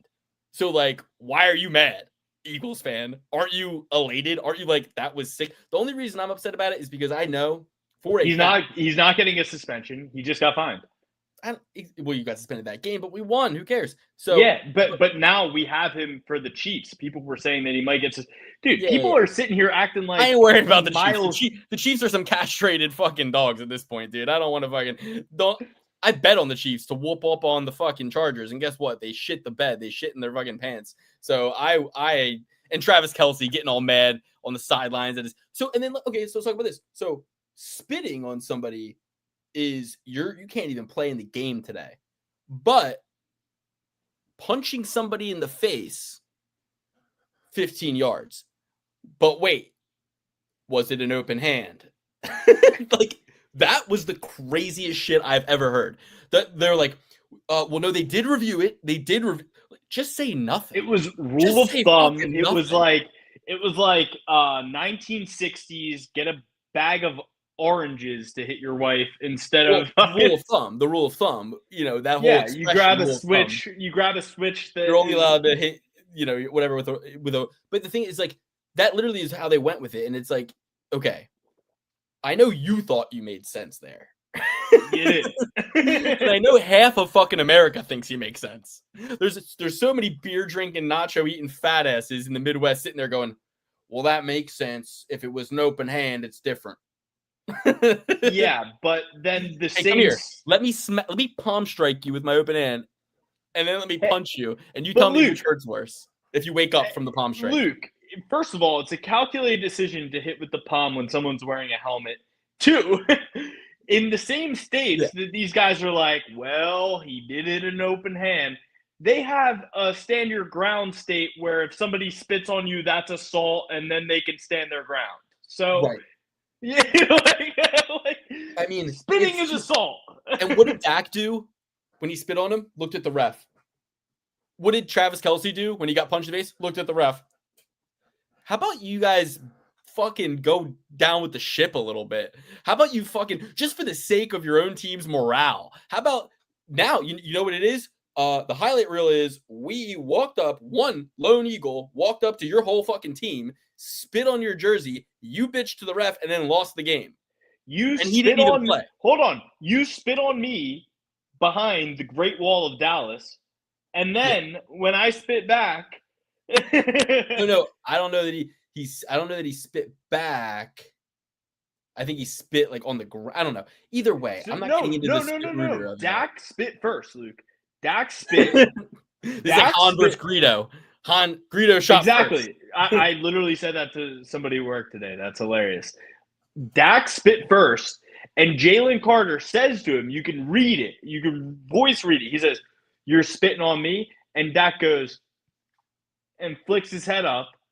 And then Jalen Carter starts walking toward him. And Dak comes out of the huddle. Yeah.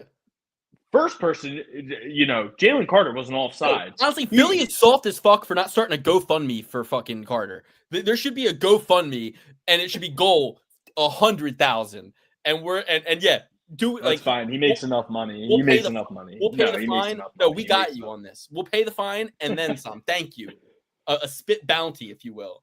But my point is, yeah. So, like, in the streets of New York City, spitting on somebody is it's harassment. It's not actually even assault. I learned that from a cop on the street one time. Really? Yeah. And I don't know if that's actually true. These cops are fucking idiots too. So who knows? But I just They mean, just don't want to do it. I was debating with a cop. I was like, I said, because I watched. They're like, Luke, somebody got stabbed on the subway. Well, you want me to deal with your spit claim? during the troubled times of 2020, I'm in New York City, ground zero. Tensions were high, and a crazy lunatic with a coat hanger accosted a Chinese bicycle delivery man for his goods and stole the goods and ripped the bag out of his hand and threatened him brandishing the coat hanger. And then the police, who were right there, we're all like, hey, there he is. He did this. Can we see that trail of food leading from that guy's bike to that guy with the coat hanger in the middle of the street? Yeah, it's what you think. That's what happened. He came up. At that time, spitting should have been biological terrorism based on what's going on in the country at that time. I'm yelling at the cops for not doing shit. And they're like, getting on my ass. And they were like, stand 6 feet away from me while you talk. I'm like, it's assault. He was brandishing a weapon. He yanked his fucking shit out of his hands. It's robbery. Like, what do you want? Go get him. And they're like, well, it's not assault if you just rip something out of somebody's hand. I'm like, are you out of your mind? I'm like, is spitting on somebody as assault? Like, if you come into contact, and they're like, no, that's harassment. They said so. It was just like a casual and argument. Luke, 2020 in New York City, you would think that was biological terrorism based on how much they told you to say in your house. That's like, what I'm the fuck saying. are you talking about? That's what I'm saying. Biological warfare, and it is biological. Look, you spit on me, I'm cracking you. I'm crack your jaw. But it's like I'm just saying, like, you might have herpes, and also, like, if you're spitting, you've now aggressed, and I don't know what's to come next. You know what I mean? So it's like, I'm not taking the second chance, you know? So that all seems to be fine. How did we get here? Oh, yeah. I'm not worried about the Chiefs. We don't need Carter to beat the Chiefs. And dude, by the way, I got Patrick Mahomes all figured out, dude. Patrick Mahomes does two things, okay? He scrambles to the sidelines, and because he's so athletic, he's able to turn his body and blast a good pass across the middle, which you would never usually do as a quarterback, throw across the middle. Terrible. It's Johnny Manziel shit when he was at Texas A&M. But the reason is a lot of quarterbacks don't have the athleticism to switch their hips and make a good throw, and because it doesn't because you have to cross so much of the field that the defense can adapt. But here's the kicker. He does one of two things. He either does that or he runs for a first down. Runs for a first down. So the defense is constantly wondering, is he going to take he'll fake, and he'll fake it too. Yes. Yep. So but Pat it's Mahomes, actually fucking listen, really Luke. Pat Mahomes did, and listen, I'm a Pat Mahomes hater all the way. He did everything he could to win that game. There was one play, and I know, I told my girlfriend about it, and she was like, "Oh, that's just some Mahomes shit." It's not Mahomes shit when your whole entire body is off the ground and you're like in a diving stance, completely parallel to the soil, and you throw a pass and it's a completion. Like, that's insane. And that's absolutely insane. And you can't tell me that's just this shit or that shit. That is sensational. It's like him doing that is his special power, like Tom Brady when there's like a minute left and he's like, "Oh, I'll just go score right now. Like, you need me to score right now, I'll score right now." You know, like fourth quarter Tom Brady is like what people will say Pat Mahomes is like getting lucky. Now the problem is when you combine, it's like, well, when you combine his incredible feats of athleticism with the refs calling anybody who breathes on him for roughing the passer, and a bunch of really convenient flags that seem to always bail the Chiefs out of fucking nowhere.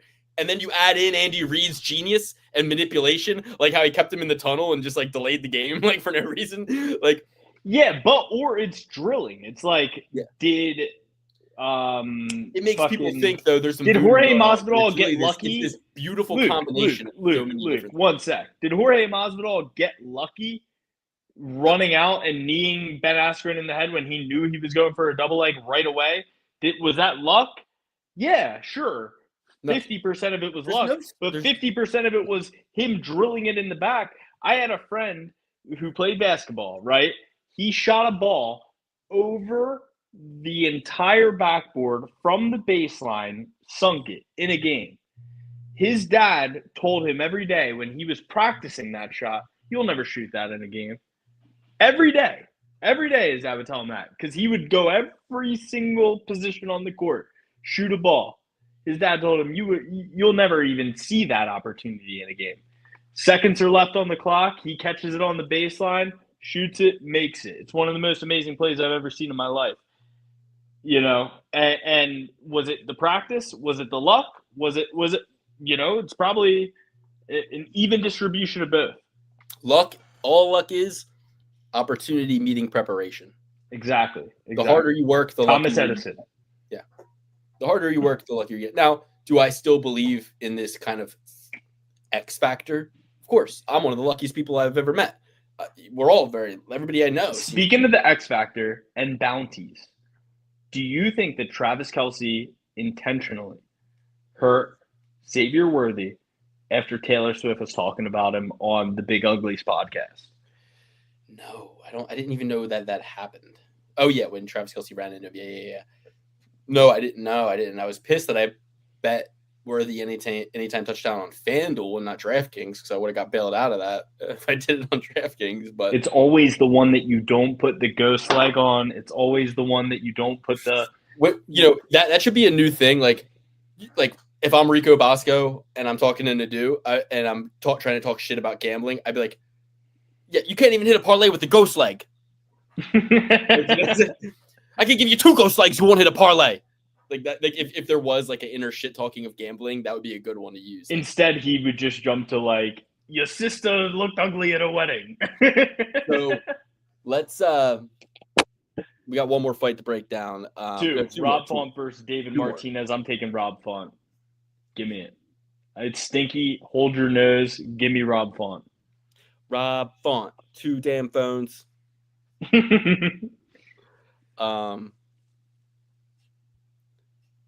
The Rob Stone fall off should be studied. Whatever happened to Rob Stone? I think he might be in jail. Because like that was like a good ass jam, and then I never heard another song. About I think in that music video he put up videos of him and his friends like assaulting guys, or like he put up videos of that as well. Got notoriety and got in like a lot of trouble. I think that David Martinez is deadly and dangerous and 11 years younger than Rob Font at a weight class that is 135. Rob Font looked like you watched what's it called? Bullet Train. Rob Font looked like the White Death when he got off the scale at fucking his last weight, 138. Missed weight, won the fight, but looked like shit, dude. He is not gonna be able to make these fucking weight classes much longer, and he's 38, and his fight was only 6 months ago, but I don't know if he makes the weight. I don't know if he has the boxing to intimidate this kid and keep him off of him. I think that this kid's gonna have, at the end of the day, Rob Font has good skills, but he's fairly impotent. He doesn't have kill shot ability, and he also doesn't have any wrestling like at all. I think Martinez could smack him, hit him, crack him, knock him out. And it's sad to see. I took Rob Font against Kyler Phillips. So the biggest thing to be concerned about is the Dana White, Massachusetts charity case that, rest in peace to our third chair here, Dan, or second chair. I was the third chair. Dan was kind of the first start of the show here. Luke being second, me being third. The Massachusetts charity case, you saw Calvin Cater, Rob Font, and I think another Boston guy in that same DraftKings commercial with John Anik, Maniganic. Oh. Fucking Maniganic, dude. I bet you like that milk. Yeah. Dude, I'm just so surprised others have noticed it. Like, I thought I was the only one hip to this. Oh, dude. It's because we watch all the extra stuff all the time. So we see these repeated trends all the time where, like, a guy like Anthony Smith, right? Not everybody is, like, cued in on how fucking lame and annoying Anthony Smith is. But they get little bits and pieces of him here and there. They don't watch all the fights. They don't see him and Angela Hill and Dustin Joban talking about, crawfish for no reason when they should be breaking down fights. But I digest. These guys. Need John Anik. Who are you going to replace John Anik with? He's good at creating a structure for the commentary to exist within. Like, that's a job in and of itself. And I think you pre-work the whole thing. I'd rather have him there. At this point than anybody. Goldie was. I'd rather have DC than John Anik. Do what John does. He couldn't do in this fight. Sponsored by Modelo. He fuck it. Who cares? You have to have that. It's part of the fucking package. So get Goldie back. Get Goldie back. No, I feel you. I love Goldie, but that ship has sailed. Of course it has, because he went bad. He went bad after he took the Randy Couture route. No, he went bad. He went bad a little. No, he didn't. No, he didn't. A little bit. I've watched interviews. He said that it was an amicable split, but he's a little bit disappointed that he just never really hears anything from anybody anymore. Wow. Yeah, that's the sad thing, right? It's like he should be like. I'd rather see Mike Goldberg at a fucking fan expo than fucking Hoist Gracie. That's crazy. That's insane. I'd rather see Hoist Gracie than fucking Misha Tate. I was about to say BJ Penn, but I think it'd be more interesting. I would personally talk to BJ Penn than any BJ Penn now if you would have me. Okay, I would get on a fucking flight. I would let BJ live on my couch, to be honest. I couldn't do that. You could. You don't have kids, but I couldn't have that energy in my house right now. But I would do everything. But how long until he says my wife's ass looks different? And he's like, this is a different person. You give me a week at an Airbnb with BJ Penn, I can save him. I really could bring him back. I would be like, look, I see some of the similar Instagram reels that you see. However, let's read a couple of the top comments that say, like, this video is absolutely fake. Here's the Wikipedia article. It actually came from this. Like sometimes all you have to do, you watch the video, you go, fuck, man, that shit's crazy. Then you click on the thing, and it's like the comments are like, this is obviously AI. Here's why. And you're like, and they have a lot of evidence. And you're like, oh, okay, good to know. Yeah, I mean, the fact that nobody has tried to, like, I mean, maybe it's just because he's too skeptical of everything at this point in his life. Like, message BJ Penn and be like, listen, BJ, just send me 200,000. We'll get rid of that clone. I know where your mom is right now. Like, I know. I think that's probably a lot of what's happening is that they are recognizing these signs, and it's probably been happening for a long time. Like, we've seen videos of him outside of clubs getting in fights, and then people say, oh, that guy? No, those guys get in fights all the time. You know what I mean? They got in a fight earlier that night, people say. Yeah, which So doesn't like, make it better. Let's say you have this one family member and he's acting crazy. You might start putting the pieces together to kind of protect the family's assets from him. And that might look to a person going crazy like everything's being, but if he comes out of that, I highly doubt that, like, I don't know his family situation, but I highly doubt. But as far as I've known, BJ Penn's whole, like, career, he was like the rich kid who found jiu-jitsu and was a prodigy because he had all the time in the world. Is, the Penn family, like, they are very rich. Yes. Yes. So, of William Penn, right? I don't fucking know. I just know that they name shit Penn all the time. Penn Health, Penn. A lot of it's probably Pennsylvania, but which William Penn founded, which is why I'm, like, trying to, like, get you off of that bridge. Penn Gaming. Listen, I don't know or care. All I know is, even when I was in Hawaii, not a lot of people had a lot of nice things to say about BJ Penn, and I would always bring him up to everybody I met. I was in Hilo, and every single person I met, I was very excited to say, I love BJ Penn.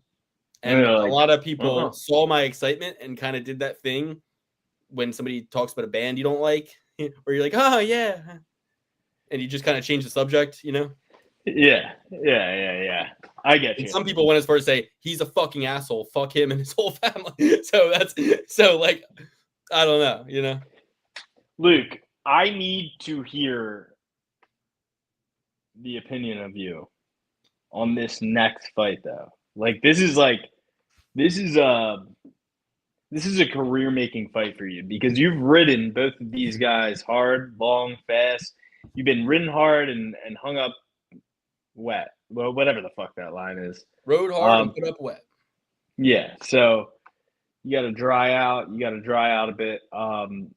Who do you have on this fight? You've ridden both. Crazy. Yeah, give me just 1 second. Do the stats and figures, their last few fights, their height and reach, all that. Yeah, I'll announce mine, and then I'll even go through my full picks just so we can get out here expeditiously. Yeah, so we got Diego Lopes versus John Silva here. Diego Lopes is a huge underdog. For why, I know not. Everybody's sitting here. They've been high on these fighting nerds.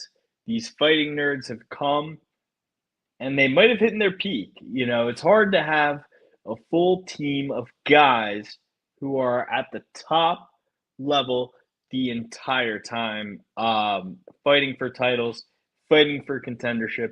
That's tough to do. I mean, the only thing we've seen in MMA like that is American Kickboxing Academy, when it was like Kane, DC, Rockhold, Habib.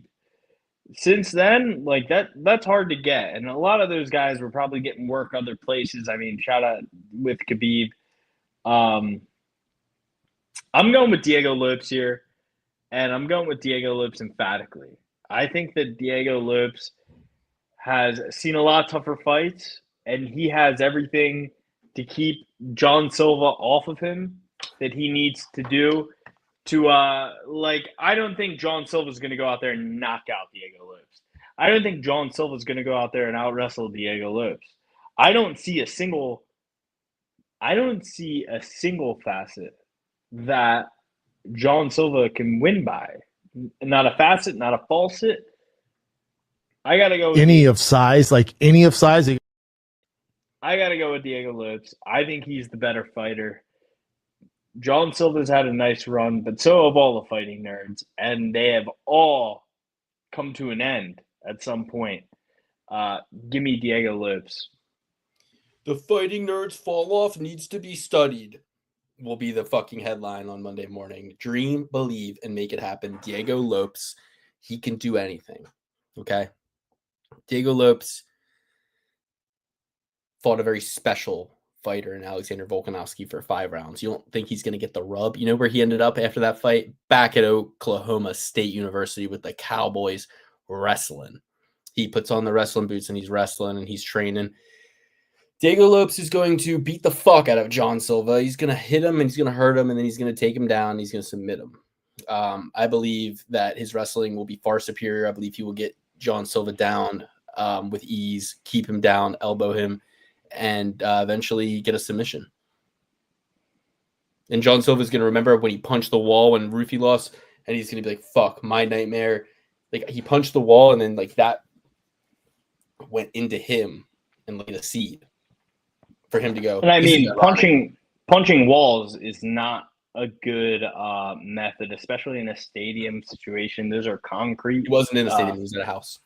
Oh, okay. Beautiful. Beautiful. But if he hit a stud in the wall, that breaks your hand. Well, he's gonna hit a stud on Saturday. His name's Diego Lopes.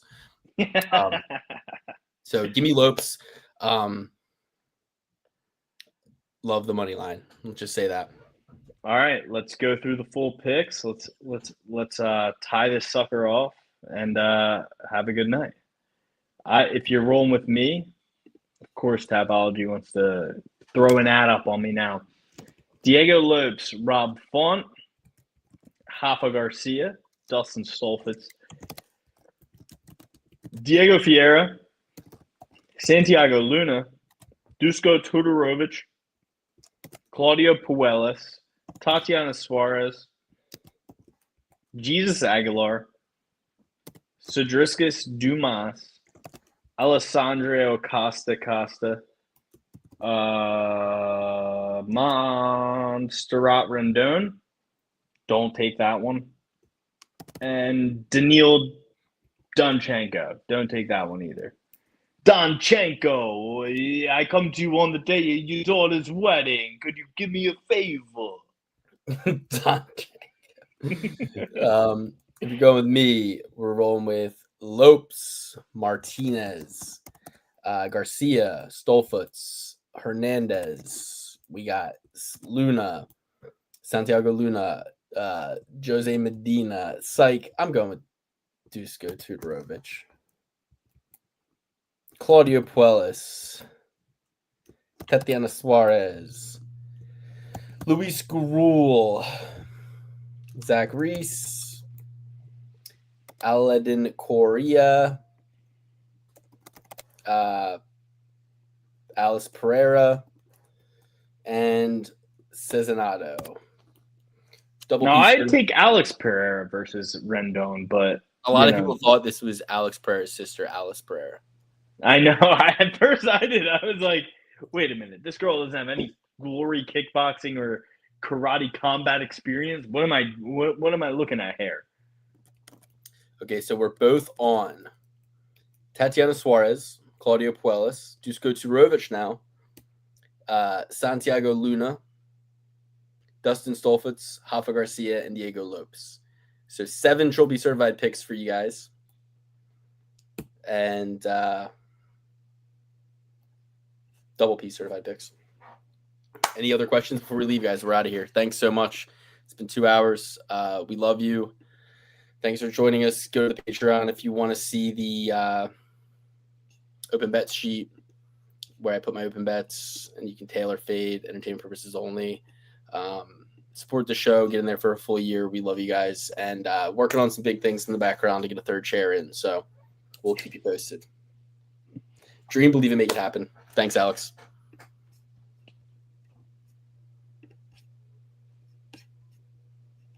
Bye.